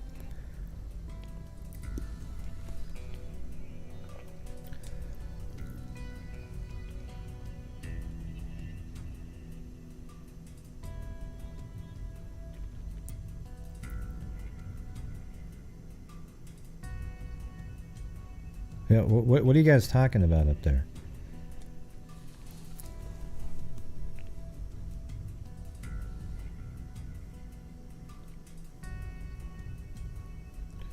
Hey, thanks, Quietly Frozen. Here we go. We'll get 2 bites for that one.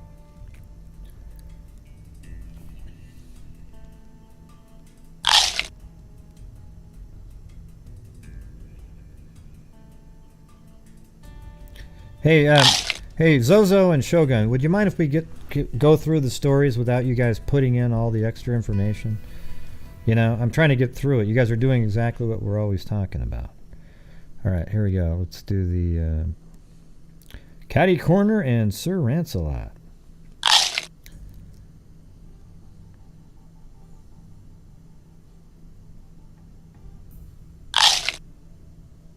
There we go. It's all to get to that video at the end.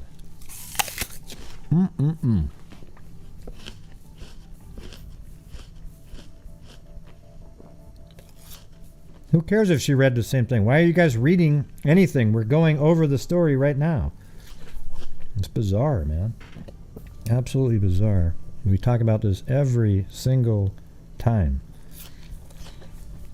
It's unreal. Even the mods do the same thing. Alright, here we go. Miss Angels and Ross from Nebraska. Look at you guys have the exact same. It's like a. Well, why type it in though? You know what I mean? Just catch up and have it in your head.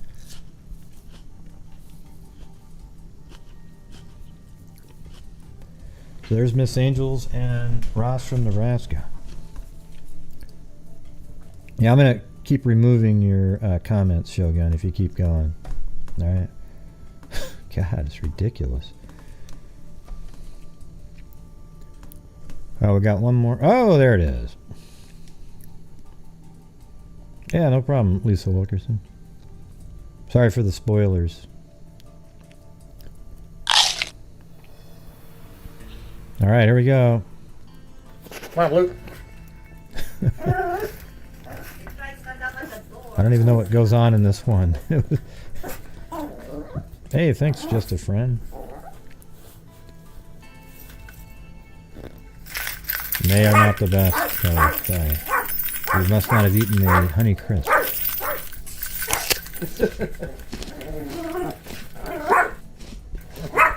Get it. This is when all the Christmas stuff was being set up. Wow, it looked like Chloe was chasing those bubbles in. Come on, Chloe. How come I can't hear them? Like, you guys can hear them barking, right? I can't, for some reason. Actually, I know how to do that.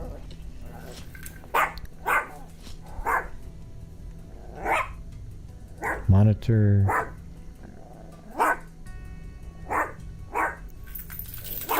There we go.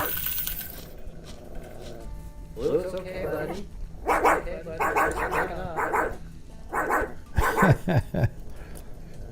Can you guys still hear it? Can you still hear it right now? Oh, there we go.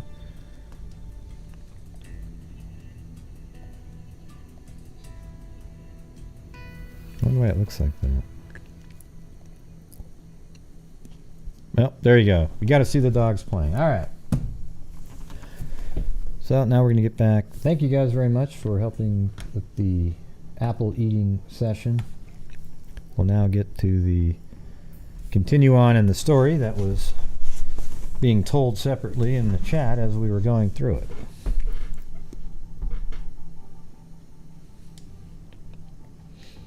I think it's kind of lame, actually. Let's see. So we got the Robinsons were divorced. Wait, did we just open this one up? Brownstown Mystery Fire still unsolved. I'm not sure if we just opened this one up or not.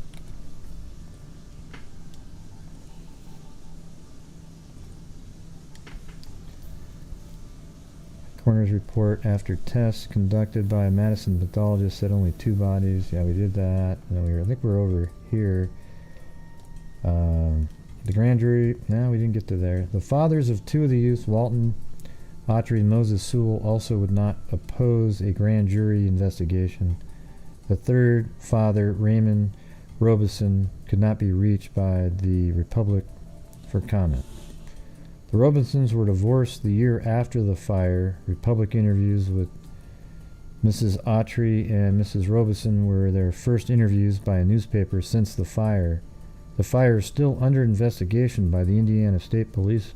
Sergeant Richard D. Barker and Sergeant James C. Blevins have done the bulk of the investigation.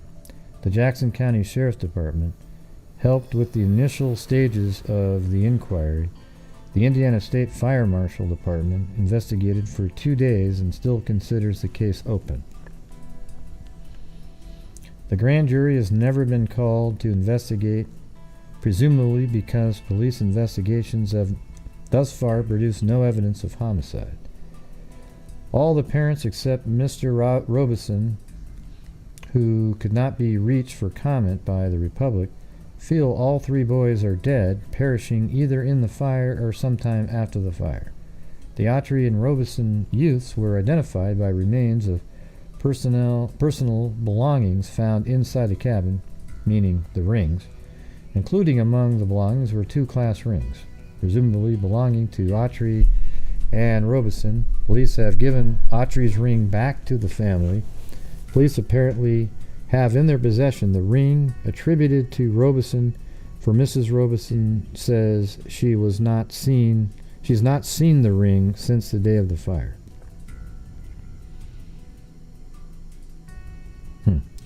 The Autry family believes their son died in the fire. Mrs. Robeson feels her son died in the fire and said she believes the Sewell youth did not die in the cabin but somewhere outside the cabin soon after the fire. Well, it doesn't seem likely. The Sewell family says it will testify that they have not heard from their son since the day of the fire. Police have found no positive evidence of a third body in the tiny wooded area surrounding the cabin or in the water of, this is 27 and 27B.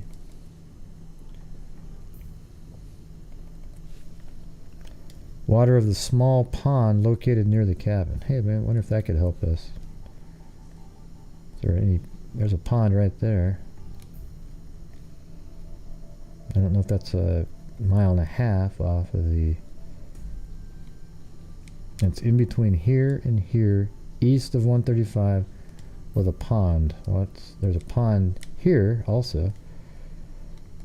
I wonder if that one could possibly be, how far is that? It's 0.61 miles. It almost feels like sometimes it's out in the middle of this thing, but they said it's a small wooded area. Well, that's kind of weird because that's kind of a small area. How far is that off of? I don't know how you'd get there though. It's 0.7. Yeah, it's not there.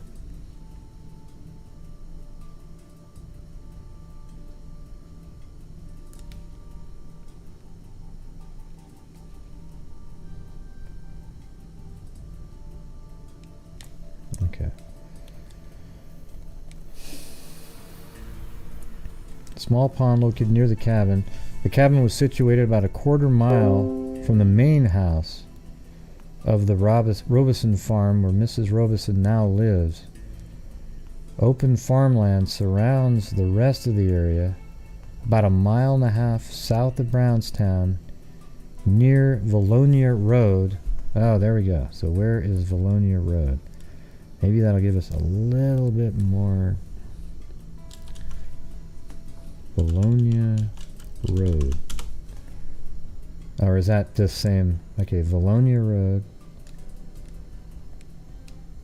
See, that's weird because this is where Mrs. Robinson lived that they're talking about. But they said east of 135. So I don't know. I mean, this is definitely Valonia Road. And does it continue? Is it still called? No, it's Road 100. Valonia Road. So it must. So maybe it's kind of closer to here-ish. And then, man, what a terrible. Just tell us where the damn thing is. Yeah, it's so easy. The cabin's dimensions were about 9 feet by 15 long and 6 feet high. Pretty low ceiling there. It was constructed by at least two of the vanished youths and other youths beginning about a month before the fire. We thought it would be a nice place to bring chicks, one person who worked on the cabin said. The cabin was made from fresh creosote coated railroad ties which formed the walls and floor, sheet metal and vinyl floor covering. There was some sheet metal on the floor. Inside were a wood-burning stove, a Coleman camping lantern, and at least one container of flammable liquid. So here's the thing, everybody. I'm not sure what you're looking at. Wait, what are you looking at? What do you mean it's a black screen? It's not a black screen. Is it a black screen to anybody else? I mean, it looks... I see something on the screen. But here's the thing, everybody. If you're so anal, like you got to look up the stories that are in the show that we're going to be doing before the show starts, just have a little bit of courtesy and don't tell anybody about what you read in them because we're going over it for the first time. Okay? And there's no way any of you knew about the case prior to it. So it just sort of looks like you're just trying to be like, hey, everybody, look at me, you know. Just let the story develop. I don't even know if the stuff that you're talking about is going to be in there. I have articles all the way up to 1985, so hopefully there'll be some answers in there. But you guys know how the show it works, and it doesn't make it right for you to do it if it doesn't make it right for other people to do it. Okay? All right. Excellent. And don't do the back talking. Oh, Gray, well, I'm telling you the truth right there, and you know it. So don't try to, say something differently. All right. Let's see.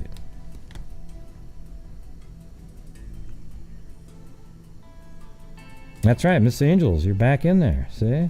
Boom. Yeah, it kind of ruins it for everybody else.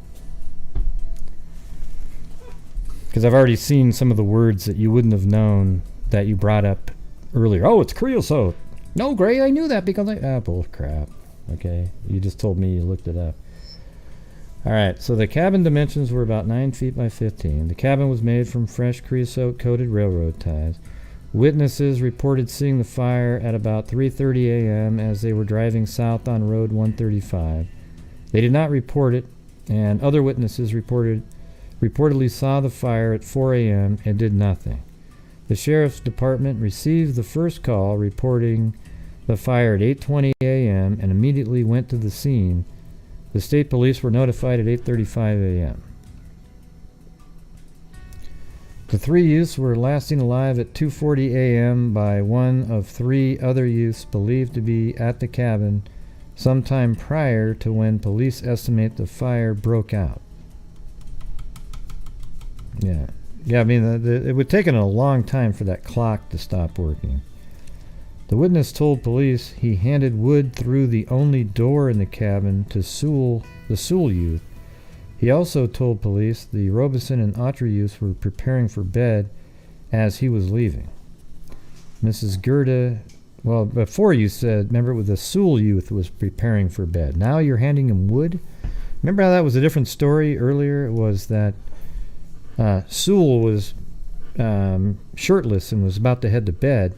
Now they're handing wood to Sewell, this individual, and the other 2 are getting ready for bed. Mrs. Gerda, John Hartley, reported the fire to the sheriff's department, who dispatched Deputy Sheriff Gobin to the scene. He was the first officer on the scene. Mr. Hartley is a sister to the Robeson youth. 2 of the families are extremely critical of the initial stages of the investigation, particularly the way police handled spectators who gathered at the scene after the discovery.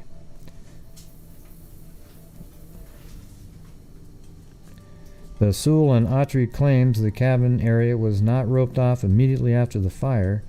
A sister to one of the boys said the scene was like a circus. People were picking up things and putting them in their pockets, said one father. Water was sprayed on the charred remains of the cabin before police could search the inside because of the extreme heat radiated by the metal roof. Eventually, the inside of the cabin was sifted for human remains. The state fire marshal report filed by Chief Arson Investigator Charles T. Hill, who has since retired from the department, speculates the fire was caused by a lantern overturning and setting one of the 2 sleeping bags or 2 parts of the beds on fire. The fire then spread to a 2-gallon plastic container of flammable liquid, probably white gasoline.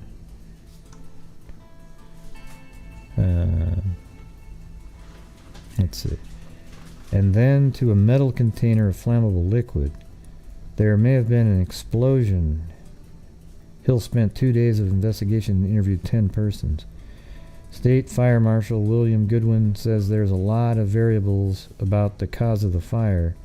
The case is open because we've never completely determined what happened. The Sewell families repeatedly discounted the frequent reports of sightings of their son. Sewell reportedly has been witnessed in several places in the last 2.5 years. Sewell supposedly walked in here one day. An officer in the sheriff's department casually remarked at the jail, police have investigated each supposed sighting. They also verify that Robinson was reported sighted in late January at the Columbus Holiday Inn, and they have interviewed the person who supposedly saw the youth. We would like to know what happened, Mrs. Sewell said. Our family believes Mike is not alive. We believe it from the word go. We have had no contact or word from him since the fire. You can't tell me there shouldn't have been a grand jury investigation. If a grand jury investigation would help anybody else, I'd go through with it, said Mrs. Robeson, I mean. I haven't felt that it would be correct to start pushing it until those who investigated are willing and can come forward with what they know.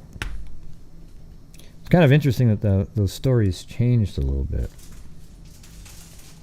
You know?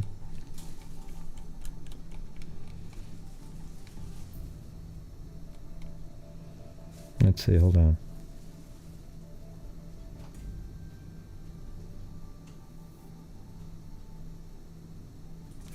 Yeah, I mean, what you're saying about there isn't true at all, Zozo. Up above, you guys are talking about the ring and the height and the cars and all these different things.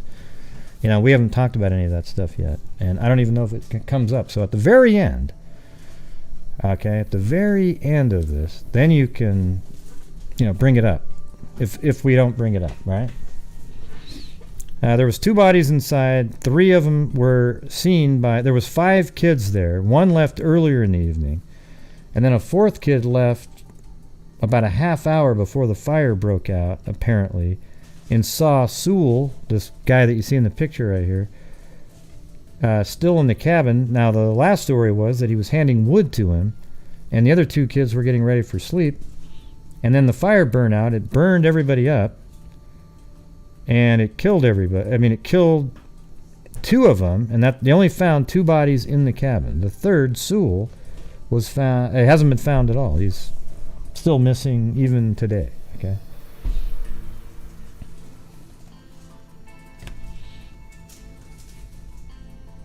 Well, just gasoline is gasoline, right? It's flammable. That's all you got to know about gasoline. Let's see. All right. So then, coroner ends probe. Official ruling from the Jackson County Coroner Office concerning the deaths of 2 Brownstown youths in a cabin fire early Saturday morning, December 18th, was released today. Victor L. Burkholder, deputy coroner, said his official report lists the deaths of the 2 boys as accidental deaths by incineration. Yeah. We are satisfied that the remains found... I mean, how come they couldn't get out, right? Like, fire starts, oh yeah, it's a little tiny place, just get the hell out of there.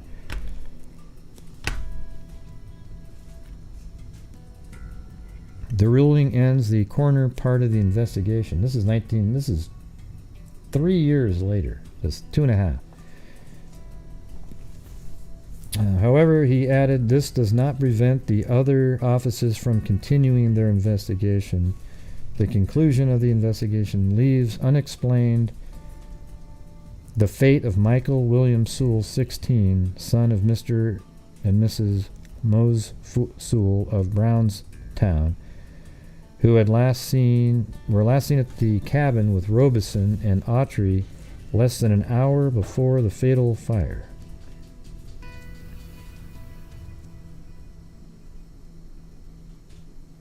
Yeah, so that's right. So the son was seen an hour prior. Both Deputy Coroner Burkholder and Dr. Merritt O. Alcorn of Madison, a registered pathologist, found evidence of only 2 bodies in the ashes of the cabin, and a thorough search of the surrounding countryside failed to turn up any trace of the 3rd youth. Debris from the fire sent to the State Police Laboratory or Indianapolis apparently provided only evidence that the fire started on the east side of the small windowless cabin. State Police said the Sewell youth would continue to be listed as a missing person. I mean, it does. I think it's very difficult to incinerate a body in a fire like that where there's nothing left, not a bone, nothing. Yeah, I think they were probably drinking at a party. Well, they were at a wedding prior, so maybe. I don't know. All right, now we got a May 1st, just a day after that article we just read. This is a letter to the editor. And I believe this is from Mose and Louise Sewell. So this is like basically like having an interview. Right? I mean, this is crazy. Concerning the cabin fire on December 18th, 1971 on Friday Robeson's place. Wait, is that an actual... Let me see.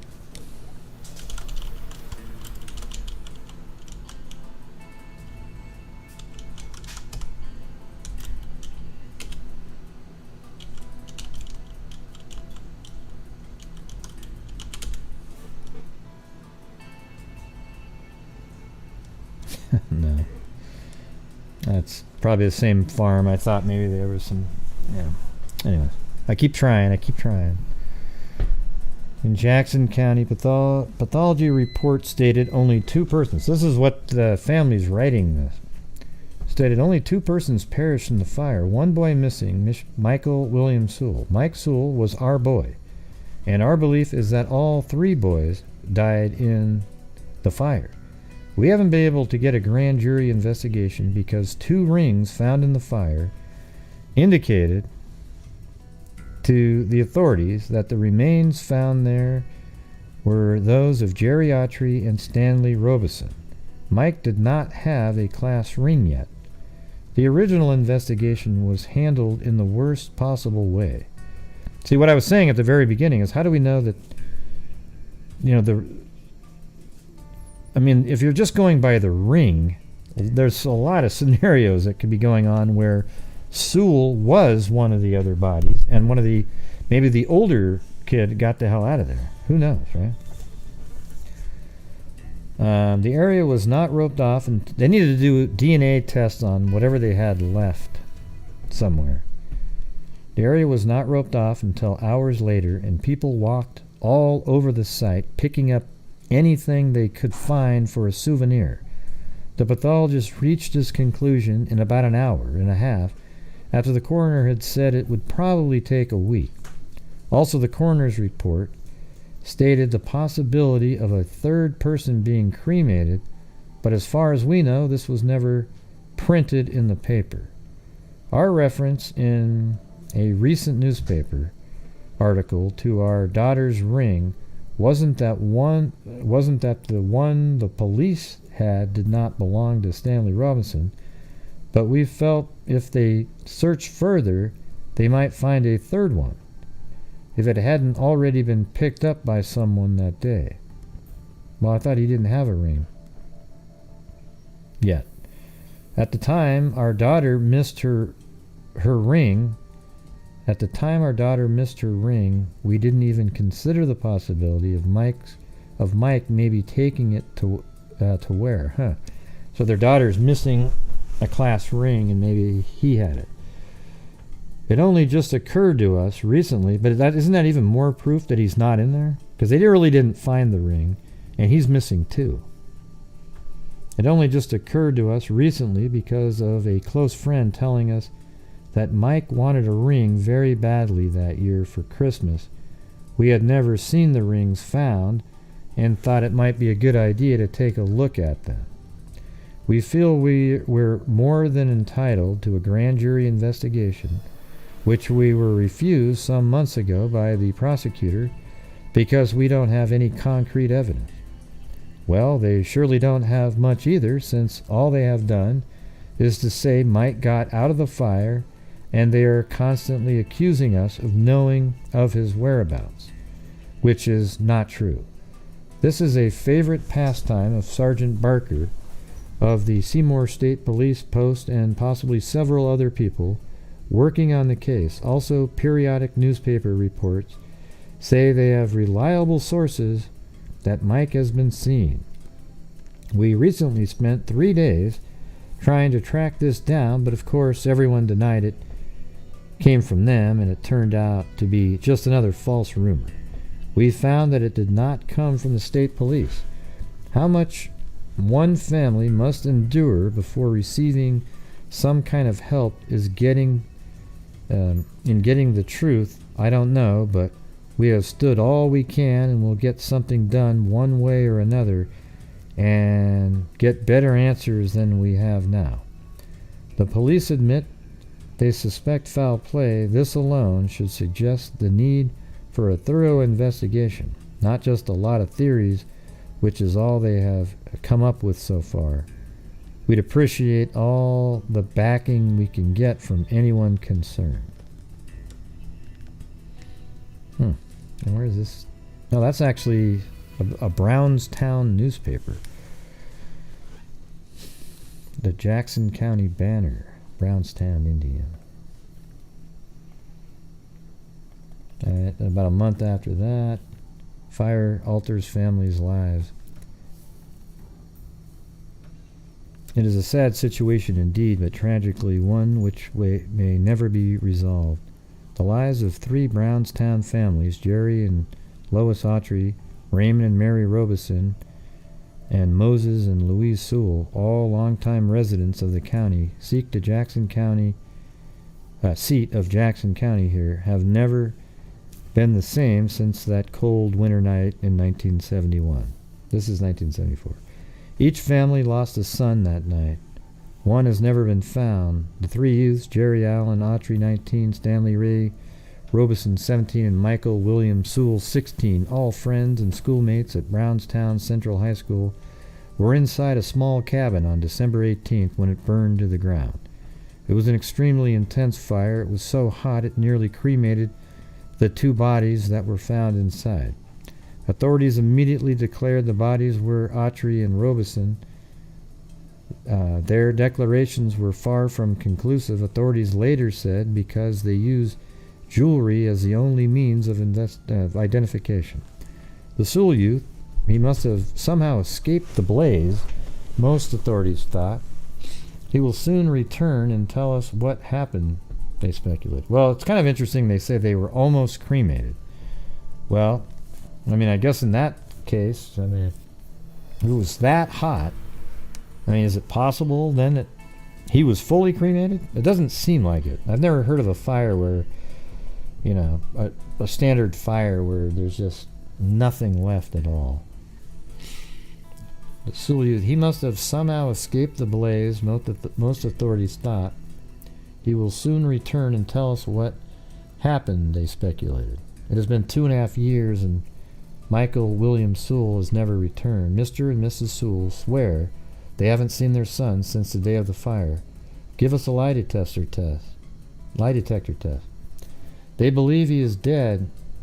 His body unrecovered, Mrs. Sewell speculates. Her son was killed either immediately after the outbreak of the fire, perhaps by drowning in White River near here, or he has died since the fire. Now, where's the White River?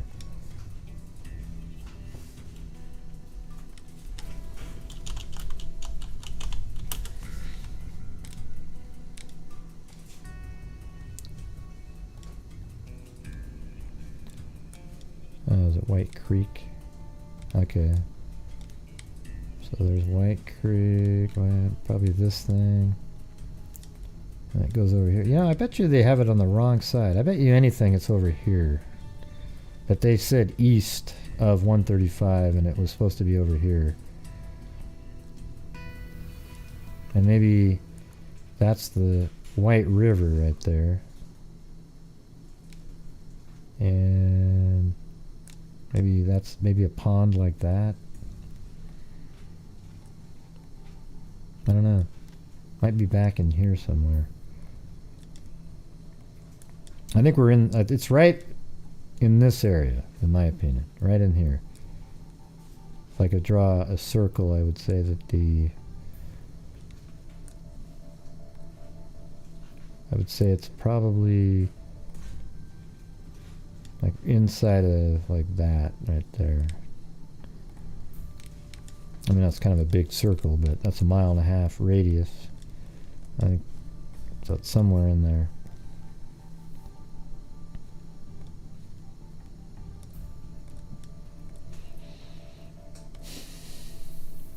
The Autry and Robesons too believe their son are dead, but the 2 families have lived in anguish since, wanting to know exactly what happened, I'm sure. What happened? Yep.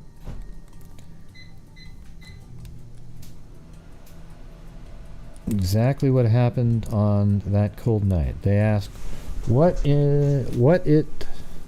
it an accident, as the state fire marshal report says, or perhaps was it arson, or even homicide? Indiana State Police Sergeants Richard Barker and, let me make this, see, a lot of you complain when you can't read it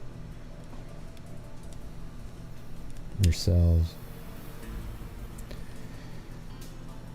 Blevin, the chief investigator for the last 2.5 years, don't know what to believe.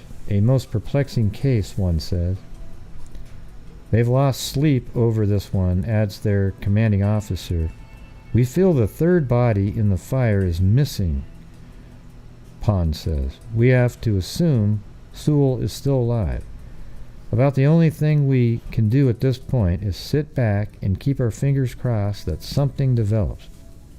We will never close the case until we know exactly what happened.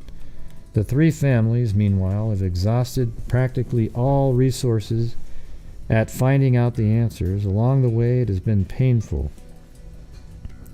Lois Autry, for instance, has been the subject of 4 anonymous telephone calls since the fire, all coming in October 1972.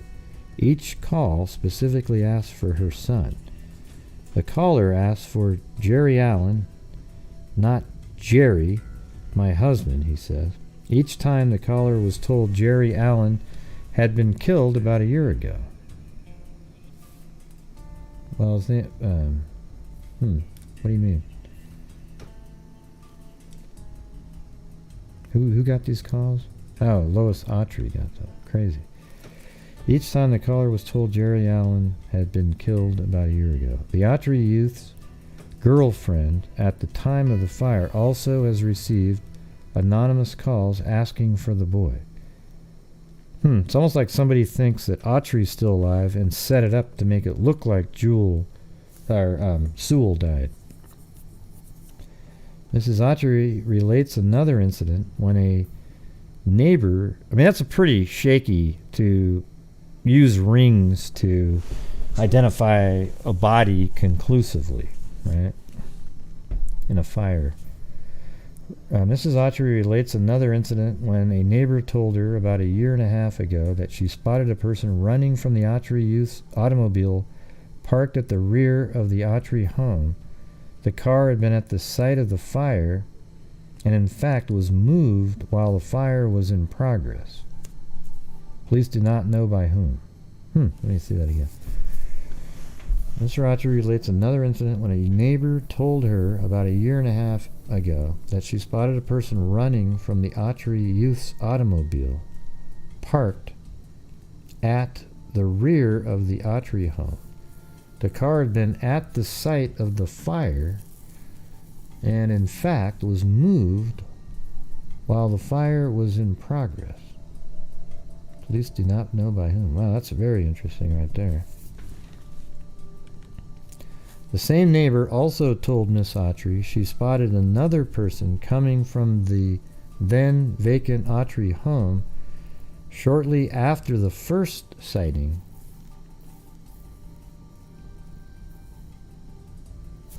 So what is the what are the parents' names here? Didn't we just have that on the page before? Hold on a second.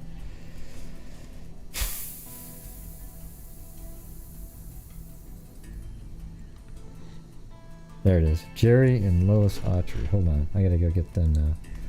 Been verified.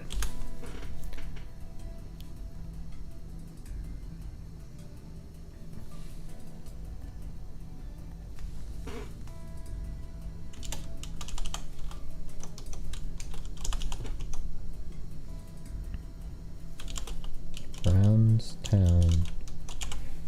Man, this is creepy shit here. Really, this is so maybe he's probably 87. No. Okay, her name is Lois.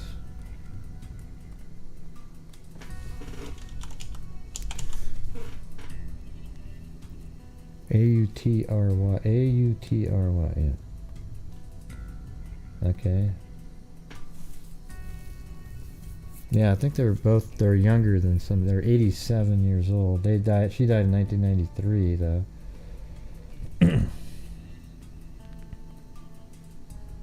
Yeah, that's not good. So the other one was Jerry.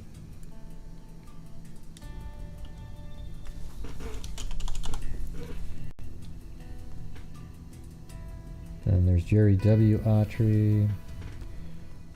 87, so it's probably the right one. I don't know if it has the right town here. He died in 2013. Bloomfield. Yeah. Yeah, I couldn't find a Jerry Autry that lived in the correct town, so it might have just been he left there a long time ago, and that record didn't stay with him where he went.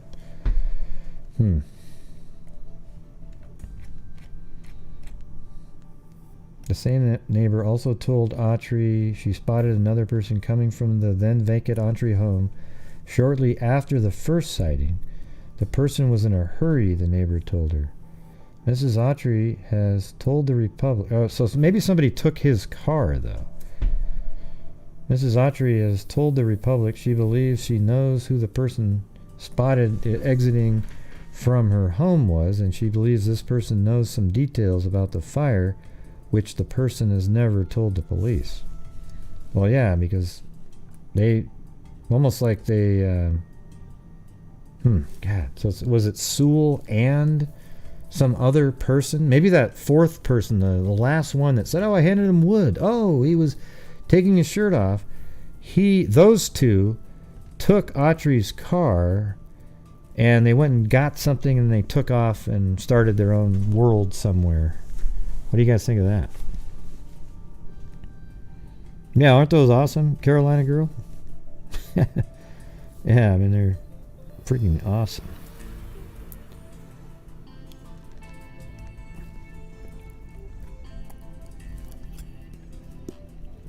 I don't know. I think Sewell was removed somehow. See, Sewell... Freaky one, for sure. Flushed face. Here's the thing, is Sewell could have been used by the other guy that left just before. So there was 5 people, one left way before. Then there was a 4th one that left not too long before the fire. And so maybe he and Sewell were working together, but then he did something to Sewell after that was all taken care of. And that's why Sewell hasn't been seen as well. Because he's just a 16-year-old kid, like he was used to kill them. Then they took the vehicle and then they drove somewhere, and then Sewell thought he was part of something, and but then he was killed, maybe. Or maybe Sewell came out and then this guy pretended he was trying to help get him away, but he's the one that actually started the fire. I don't know.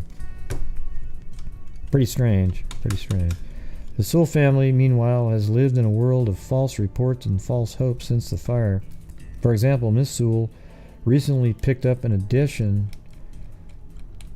of the Indianapolis Star that carried a report saying a reliable source spotted her son alive in Seymour a few months ago. The Star has since admitted it was false report, similar to reports... Yeah, it sounds like CNN. Similar to reports Mrs. Sewell had received from other sources saying her son was in Columbus. The latest report came this week when the Republic was told the youth had been seen at Schneck Memorial Hospital in Seymour. After about an hour of investigation, the Republic determined it was once again a false report.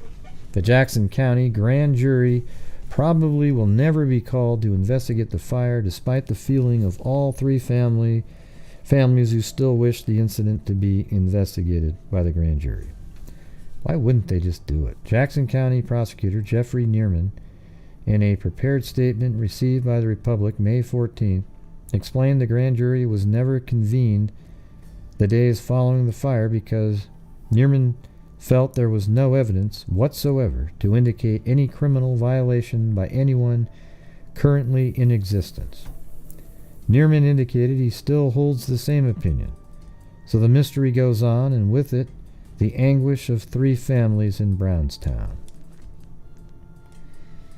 Yep, you got that. And then we're moving on to... Yeah, we already did that one. Now there's another letter to the editor by the Autry family. I mean, that's basically like getting another interview.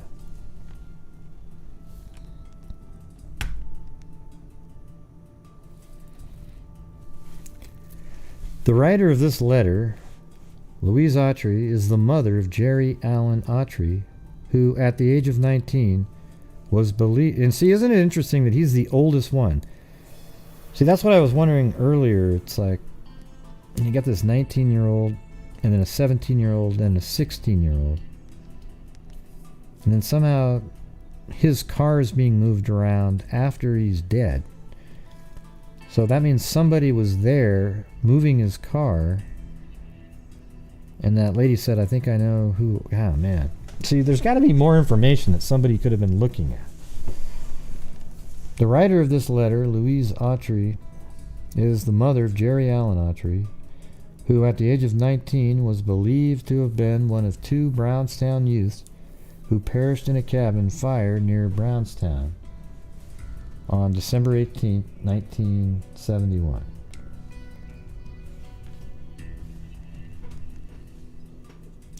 The cause of the fire and exactly who died in the fire are still unknown. 3 youths were inside the cabin at the time, and only 2 have been accounted for: Autry and Stanley Ray Robeson, 17. Michael William Sewell, 16, also of Brownstown, is still missing, and no explanation for his disappearance has been given. Yeah, we know. Everybody's grave's on Find a Grave. How can 3 boys disappear from the face of the earth, with no living person knowing how or what happened? This is the question we have been living with for almost 3 years. How can 3 boys disappear from the face of the earth? Well, they didn't. 2 didn't disappear off the face of the earth, with no living person knowing how or what happened. This is the question we have been living with for almost 3 years.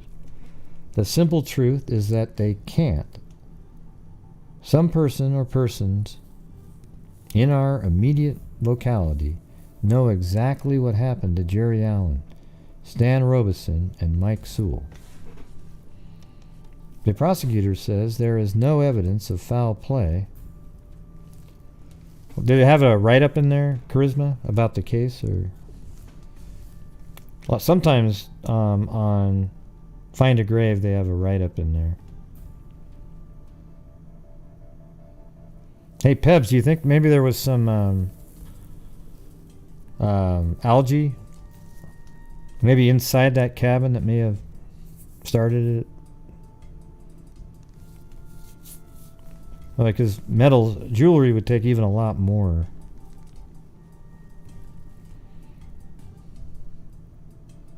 That's what they're saying, that the rings are what identified them. Let's see. The prosecutor says there is no evidence of foul play. I would wonder how much evidence he needs. Maybe there is none against any one person who could be proven guilty, but it is an insult to our intelligence to assume the only thing that happened that night of December 18th was that a lantern simply overturned. There was nothing to burn quickly near the lantern. Smolder, yes, probably for hours, but remember the fire was well in progress within probably 45 minutes.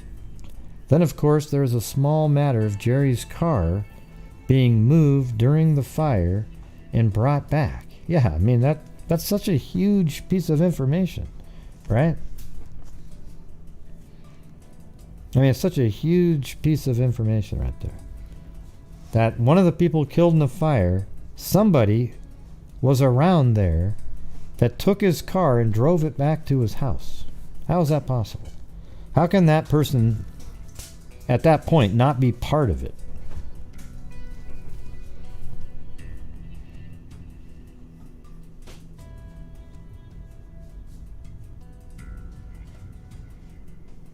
I don't think so, Sheila.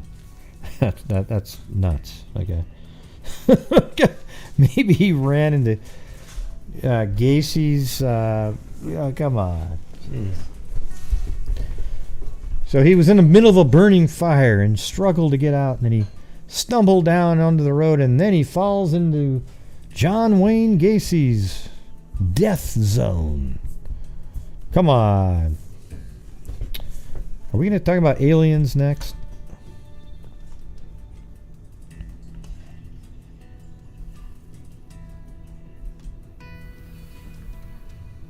Where is it? This one? At a hut. Oh, just the years. Oh, weird. Sometimes they have these long write-ups in there, Charisma. Yeah. The car drove itself. That sent chills. No, it didn't drive itself. Well, maybe it was a... You know what? You know what? It could have been a ghost. We don't know at this point. It could have been a ghost. Yeah, Indiana has a lot of stuff going on, doesn't it?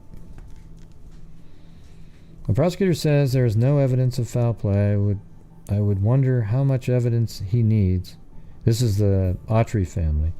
Maybe there is none against any one person who could be proven guilty, but it is an insult to our intelligence to assume the only thing that happened the night of December 18th was that a lantern simply overturned. There was nothing to burn quickly near the lantern. Smolder, yes, probably for hours, but remember, the fire was well in progress within probably 45 minutes. Then, of course, there's the small matter of Jerry's car being moved during the fire and brought back. Why? And by whom? Why were we asked if our son owned a gun? That's interesting. Yeah. The unreported sightings of the fire is another little thing we won't worry about too.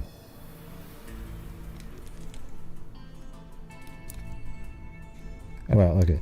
The unreported sightings of the fire is another little thing we won't worry about too much. All of these things added to the phone calls, etc. after the fire have added up to 3 years of torture for us.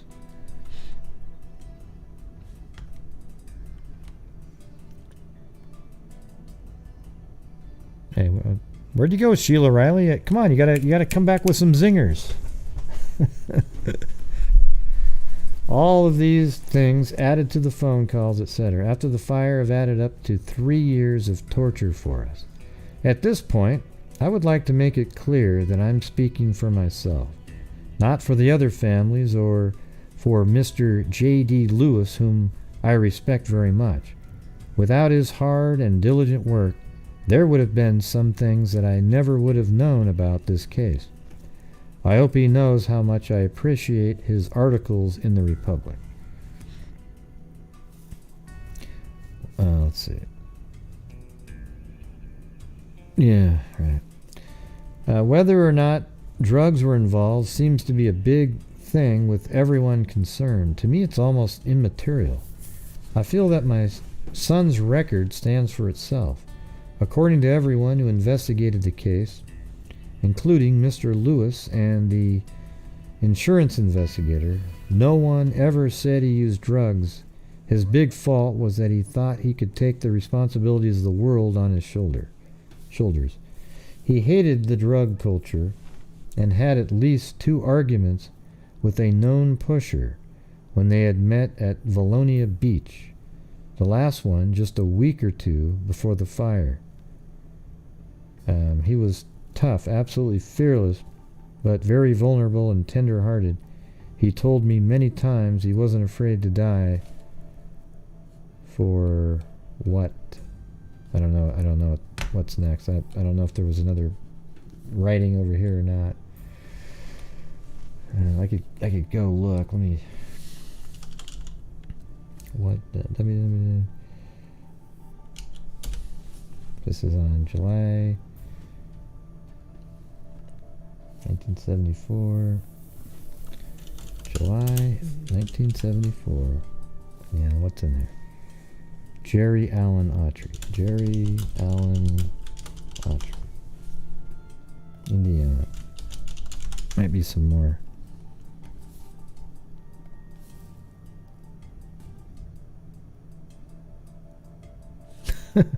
You don't believe in aliens, Sheila? I do. See, that's actually something I believe. Here's what I believe, everybody. I don't have any, hard proof or anything, but I believe that there is life on other planets, and there's life that's more advanced than we are somewhere in the universe. Okay? I think that the odds of that are really great. Especially when you consider that, we had a planet that was, had dinosaurs on it for hundreds of millions of years, and they were doing their own thing, and then some massive meteors and comets or whatever hit the Earth in the Yucatan Peninsula and destroyed the entire the sunlight just went away and it killed most of them, and then mammals evolved, and then it turned into human beings that are quote, the smartest animals on the planet. But imagine, had there not been dinosaurs and humans had evolved 300 million years ago. How far in advance would we be, or would we have destroyed the Earth by now? Okay, but anyways, imagine if 300 million years ago, that's when humans started evolving. Okay? Yeah. So I do believe in aliens. I don't know. I haven't seen. I think it's possible they've been here, but every time you try to, there's been a lot of stuff in the news lately about UFOs and everything. But has an alien, like an actual creature, set his foot on our planet? I don't know.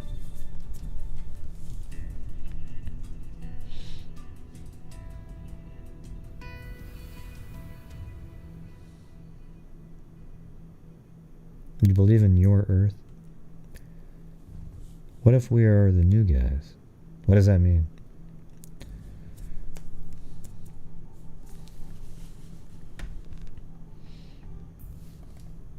Alright, here's the letter to the editor. I think I missed part of it. Oh yeah, I guess it continues over here.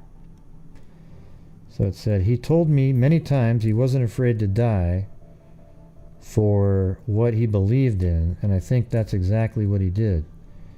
In case you're wondering why an insurance investigator was involved, we collected $500 on the Robeson homeowner's insurance on the advice of a friend who also happens to be an attorney. We did not, as Mrs. Robeson stated, get part of Stan Robeson's insurance, nor would we have accepted it had it been offered. I know someday, somehow, the truth will come out. It is my earnest prayer that anyone with any information, no matter how small it may seem to them, would have the courage to come to the police and tell them. If this goes unsolved, no one is safe, especially our young people, who should be very important to us right now. For example, my 15-year-old son's life was threatened twice last winter. The prosecutor told me nothing could be done unless a criminal act was actually committed. I hate when they say that. Is this justice? You guessed it. The threats were made by 2 known drug users. How many young people and their parents will have to suffer before the laws are enforced? If I have caused one parent or young person to stop and think about what is happening in our area, a small part of our suffering will have been worthwhile. If not, something is terribly wrong. Thanks again, Mr. Lewis and the Republic. Lois Autry, Brownstown. Alright, you guys, we are at 85% of the normal nightly goal, about $29.55 short. So if you guys did like the mini, I'm not going to do another jail cell. There you go. There's Pebs W. I always have to flip her crap for the algae bloom theories. I'm just goofing around with you though, Pebs W. Right, I'm going to listen to an audiobook. Oh, you're going to sleep? Good night, Karen. Great story tonight, Gray. Don't be a Karen. Wait, you can only be a Karen, because that's your name. I feel bad that the word Karen's been used to like somebody that complains all the time. It sucks. I mean, imagine if that was your name and all of a sudden that's, it's like, ugh.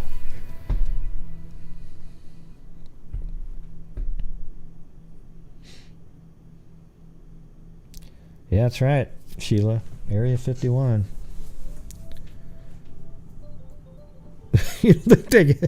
Wait, you don't believe in cattle mutilations and crop circles? Hey, thanks, Sir Rancelot and Pebs W. Ghost, alien, flying saucer, ghost, grimacing face. Alright, so we got that one, and I think I have one more that's 11 years later. So this one hopefully has extra stuff in it. It'd be kind of interesting to get a hold of some of the family members that might be still alive or something. No, I guess that's all there is. So it had the part about the car. I didn't have the part where they talked about up above about a ring on a different finger. How do we know any of that shit? What does that even mean?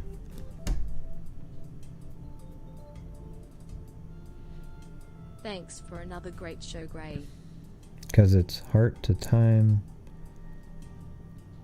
to see you. Because it's heart to time, it's so you see. Oh, I see. Oh, what did you say up above? Notorious dance. Thanks, Carolina girl.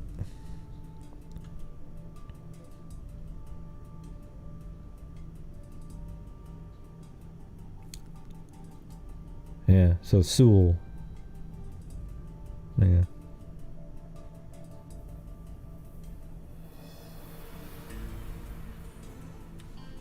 So here's the last one. Another fire. This is like a part of a bigger article. It says another fire, this one near Brownstown, left 2 teenagers dead and a lot of questions unanswered. Maybe you can message me that article, Zozo, and I'll read that at the end here. I've got I can spend another 10 minutes or so.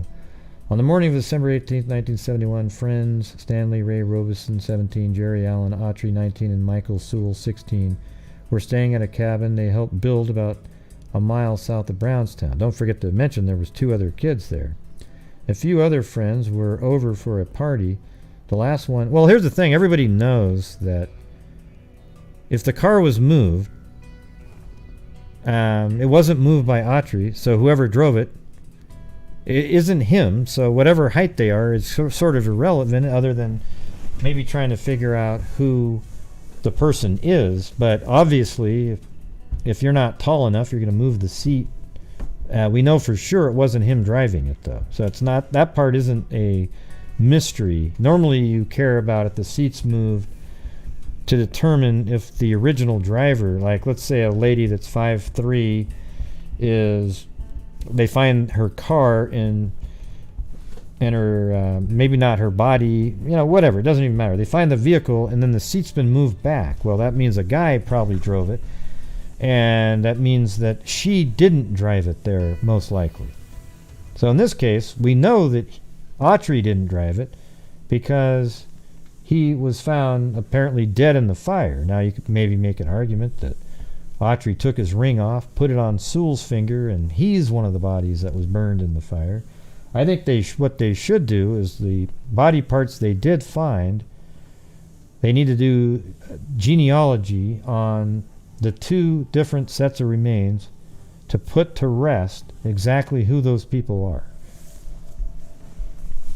Because imagine if it's not Autry. Then it's, wow, Autry, the oldest of them, who is an adult, maybe he it was actually still alive, and he drove his own car, and maybe you did have the seats changed, so maybe he didn't drive. I mean, who knows if that's even accurate, though? I'm just saying. Anyways, let's get back to a few other friends were over at a party, the last one leaving at about 2:40 a.m. All right, that's right. So there was a couple other people there. That person left at 2:40 a.m. after helping Sewell carry firewood into the cabin. But originally he said that Sewell was taking his shirt off and going to sleep. About 3:30 a.m. someone saw a fire in the area of the cabin. However, it wasn't until 8:20 that day that someone called the sheriff's department. Wow, so it was just left to burn. Man, imagine if they'd got there a little earlier. I mean, why didn't somebody with that burning hot fire like that come out there? They would have been able to, put the fire out way earlier and save some information. That morning, investigators found the remains of 2 young men they later determined to be Robeson and Autry. Police believe Sewell survived, but he hasn't been seen since. Our official report says one of the 3 did not burn up in there, says Detective Jim Blevins of the Indiana State Police, one of the investigators. Blevins said one woman swears she saw Sewell out west after the fire and even talked to him. We tend to believe she probably did. Oh, really? But Blevins isn't convinced any wrongdoing occurred. Really? No, look at. That's bullshit. See, when you say this kind of stupid comment like here, this is when you just think somebody doesn't have common sense. Blevins said one woman swears she saw Sewell out west, so maybe in California, after the fire and even talked to him. We tend to believe she probably did. But Blevins isn't convinced any wrongdoing occurred. How could it not be wrongdoing? See, you've got a fire that happened, and you think that, let's just read what his explanation. That one could easily not be a murder case. It could be an accidental fire, and that one guy was scared or was incapacitated by alcohol or drugs, and he did something rash like run, and he's been afraid to come back. That's bullshit. Yeah, it's just.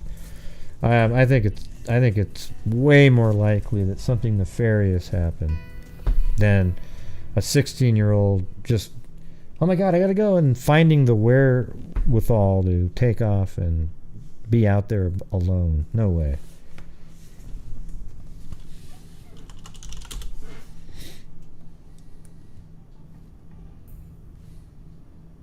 Alright, I'm gonna check.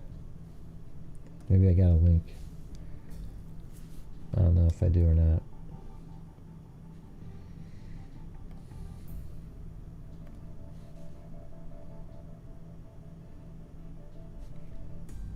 Oh, that's not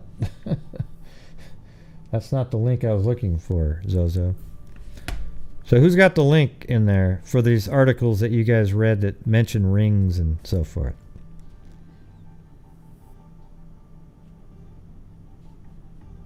Yeah, I don't know. I've never heard of a fire burning in a house so much that there wasn't any portion of a person left. Although that fire was allowed to burn for 5 hours. Crazily.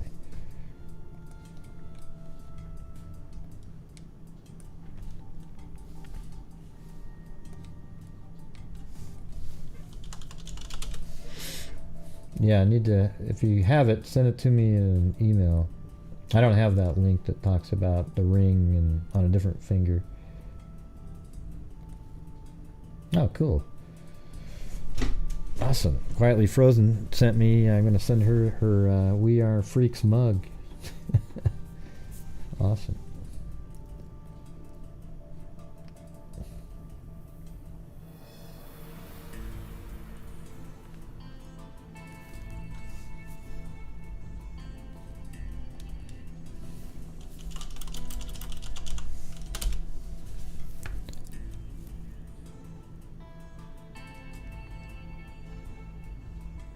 Nope, I don't. Marshmallows for what? Notorious Nance. Are you drunk? Let's see. Oh yeah, well Reddit's full of shit, so that's probably completely inaccurate. That's why it's even worse to type stuff like that in. Alright, so I think that's it, everybody. We've been doing this for 3 hours and 6 minutes. Almost made it to the about 1750 short of a normal, but that's good enough. I just had my morning milk decaf and the fire, not yet. Oh man. Oh, I see what you're saying. Yeah, like 5 hours. It seems weird that somebody saw the fire at 3:30, and to burn that hot, there must have been flames all over the place. Although it's 3 in the morning, and it's not likely noisy being a mile off the road and people are sleeping. You know, it's just a fire burning. It's not making noise. It's you know, so I guess it's not really that shocking. What do I think happened? I think the fourth guy, the guy that left at 2:40, he possibly and Sewell have something to do with the death of the other two people. And the fact that Autry's car was moved is absolutely important. It means everything. Whoever moved that car has something to do with the murder. Okay? And because Sewell isn't in the house, you know, logic might say that he was in that vehicle with another person. Don't you think? And where they are now, I don't know. Maybe Sewell was sort of used by... I don't know, it's also weird too, because you think maybe it's Autry, you know, but I don't know, man. Maybe Autry put the ring on Sewell, and Sewell burnt in the fire, and Autry drove home. But then where did he go? Because the car was left there. How did he get somewhere? But it's obvious that whoever moved that car definitely has something to do with the fire and deaths, right? I mean, who the hell was around there to take that car? It's ridiculous. I mean, so Autry drove to the fire. Is that what they're saying? Drove to the cabin. He's 19. That makes sense, you know. So he drove to the cabin, and then his car ends up back at the house later.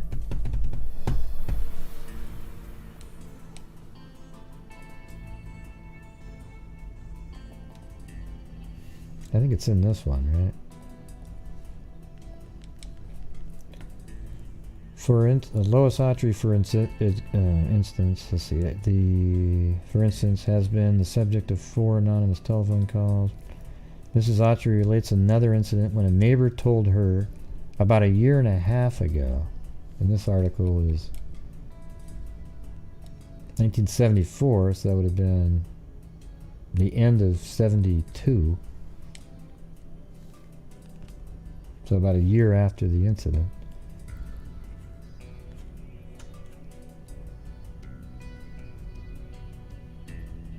Another incident when a neighbor told her about a year and a half ago that she spotted a person running from the Autry youth's automobile parked at the rear of the Autry home. The car had been at the site of the fire. See? And in fact, was moved while the fire was in progress. Oh yeah, see, because the fire was going on from, let's say, 3 o'clock in the morning all the way to when the police got there at 8. And this vehicle was moved during the time. But I wonder, did she tell police this, or is this just a memory she's having and she could be wrong? I don't know. But if it's a true story, then no matter what, whoever moved that car has something to do with it. I think they need to do genetic genealogy on the 2 sets of remains they did find. Well, it doesn't look like we made it to the Brad Machett case out of Milwaukee. Guess we'll have to flip that one over for tomorrow.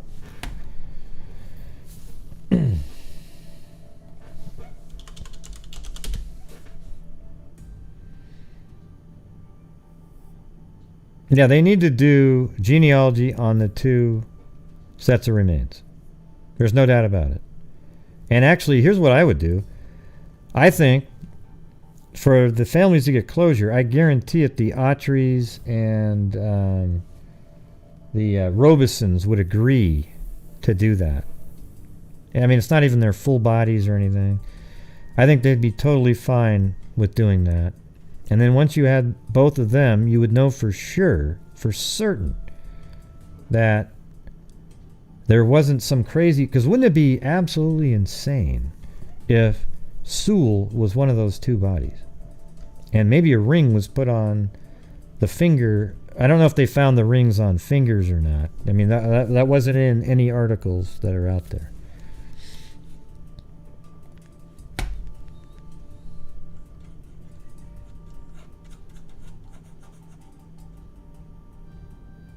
Yeah. Well, that's not the same thing, though, Tawny Lee, because in this case, they found the rings of 2 people. They didn't mix up who the people were. But it could be that somebody nefariously made it look like they died in the fire when they didn't.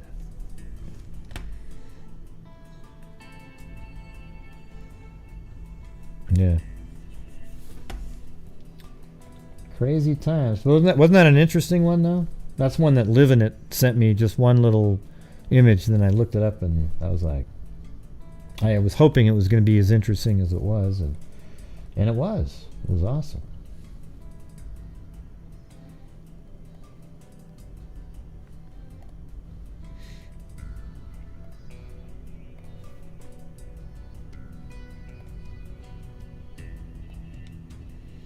All right, so thank you to I Hate Chocolate, Carolina T, Cindy Leon, Lee D, Linda Howell, Charisma, Your Gypsy, Tawny Lee, Shogun Love, Cindy Leon, Quietly Frozen, Organism Gel, you know that pink stuff that you...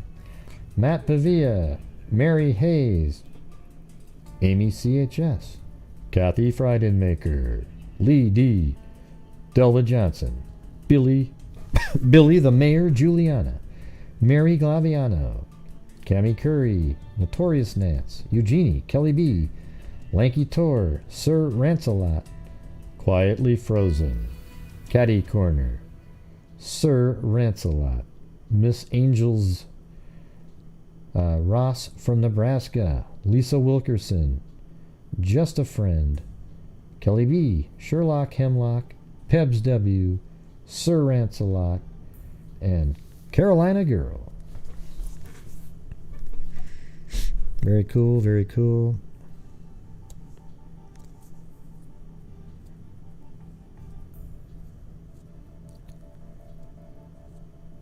Yeah. Would be relieved to know. Yeah. I wonder if they'd be into that. That'd be pretty. That'd be $16,000 to do that, because that's going to be, really crappy DNA on that. I wonder if they kept anything out. No, I haven't showed any images.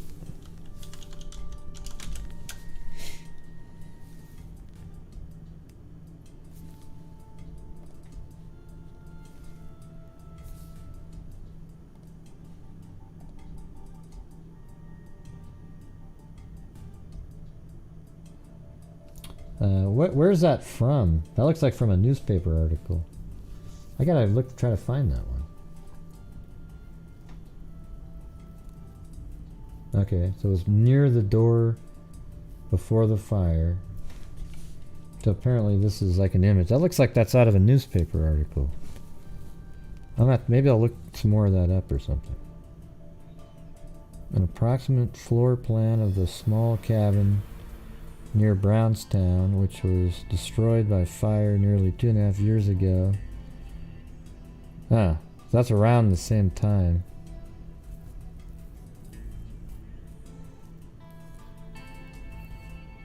So the hottest part of the fire, throw rug, wood burning stove, couch with bed sheet. So there's like 3 beds, sleeping bag on bed springs, a daybed, and then a couch. So Audrey's car after fire. Oh, so it was just moved at it was at the same house. I thought they said it moved to, how would a lady know that the car moved? From way in the woods at a cabin. Now I have to go look at that again. God, I hate that crap. That doesn't make any sense.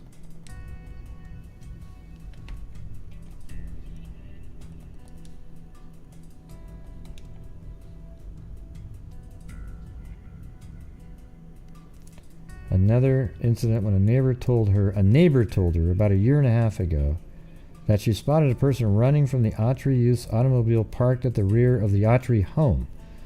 See, that's the Autry home there. This whole thing here is dumb here. What does this even mean? This isn't related at all. Nah, that's not the story, Zozo. Whoever did this doesn't have it right. Yeah, it's the car was at their house, the Autry's home. Right. Yeah, no, that doesn't make any sense. And look at how they angle it, the path from the road. It looks like it is on the west. Wait, no, they got west, east, north. So you go like that. So it's actually a south path, but a little bit east.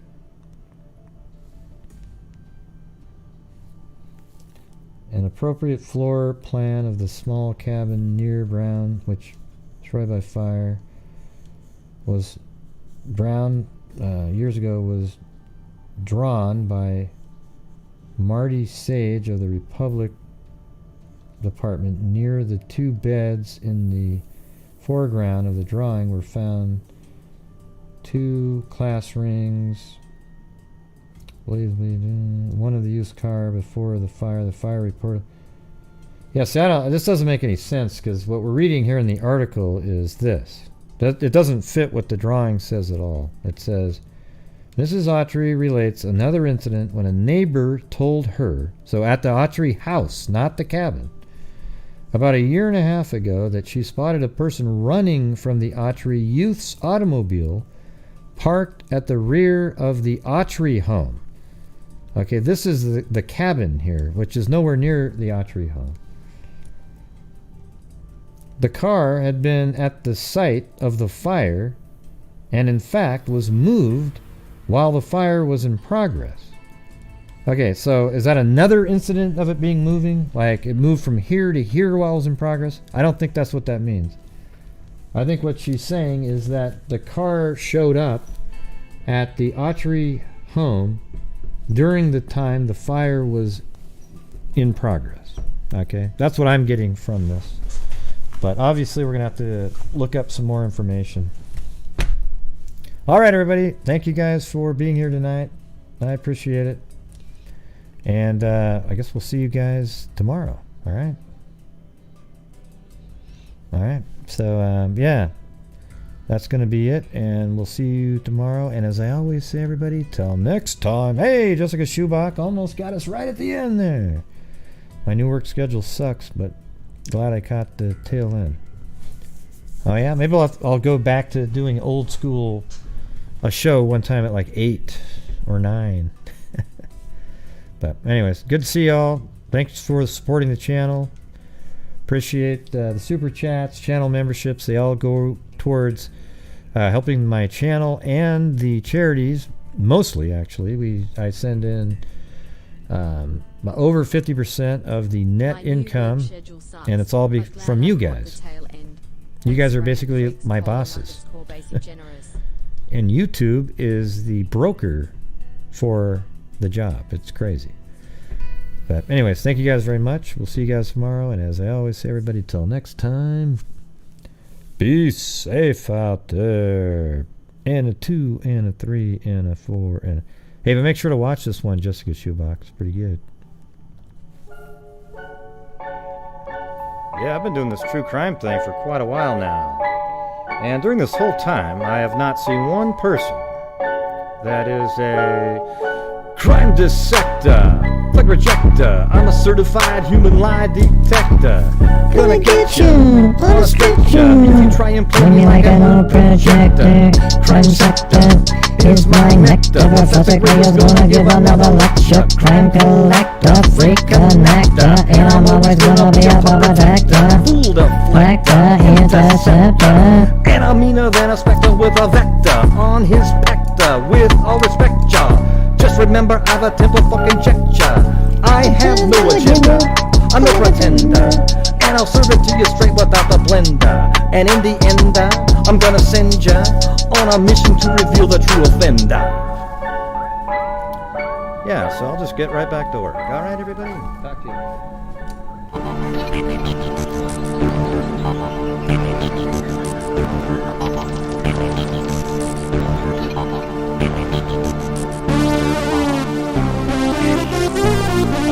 From the green forests of the Pacific Northwest.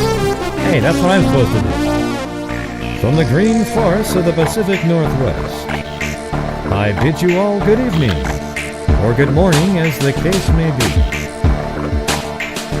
Tonight, we'll have on Linda Moldenhau. She'll discuss the new sightings of alien spacecraft, along with the UFOs in crop circles.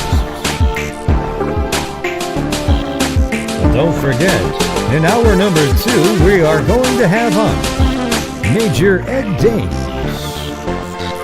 He is one of the best remote viewers our nation has to offer, and in fact, he worked for the CIA. What is remote viewing, you might ask? I don't know. But he'll be here to tell us all about it later. And in the third hour tonight, we'll be talking about Sasquatch. And boy, is that going to be an interesting story for you. We have two individuals who played chess with a Sasquatch in the middle of the woods.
And tonight on Earth Bell.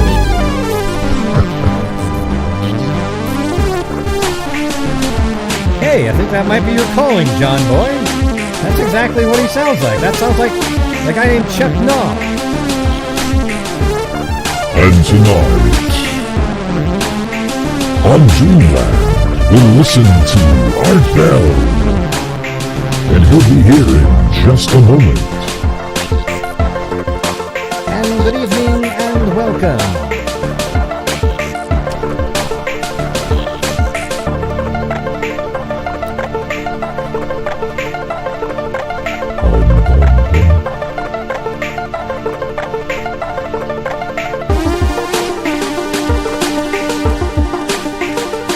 Call the wild card line.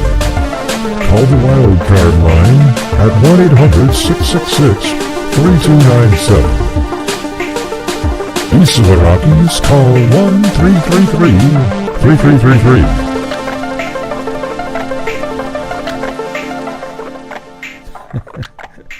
Hey, John Boy sounds just like Chuck Nah used to sound on Art Bell. From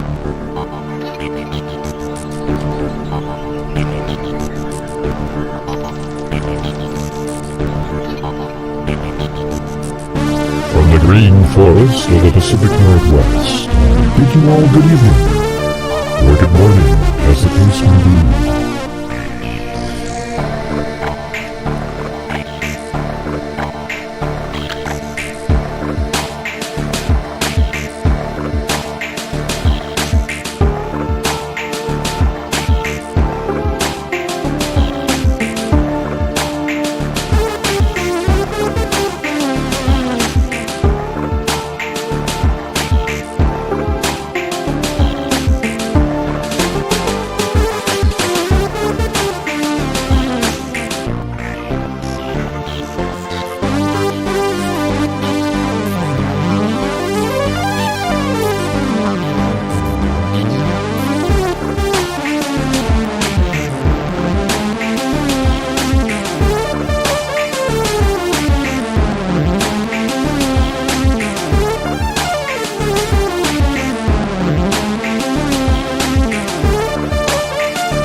Thanks for being here, everybody. We'll see you guys tomorrow. And be safe out there.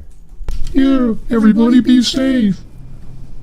What are you trying to sound like me, John Boy? Yeah, I was trying to sound like you. That's mean. All right, see you guys later. Bye-bye.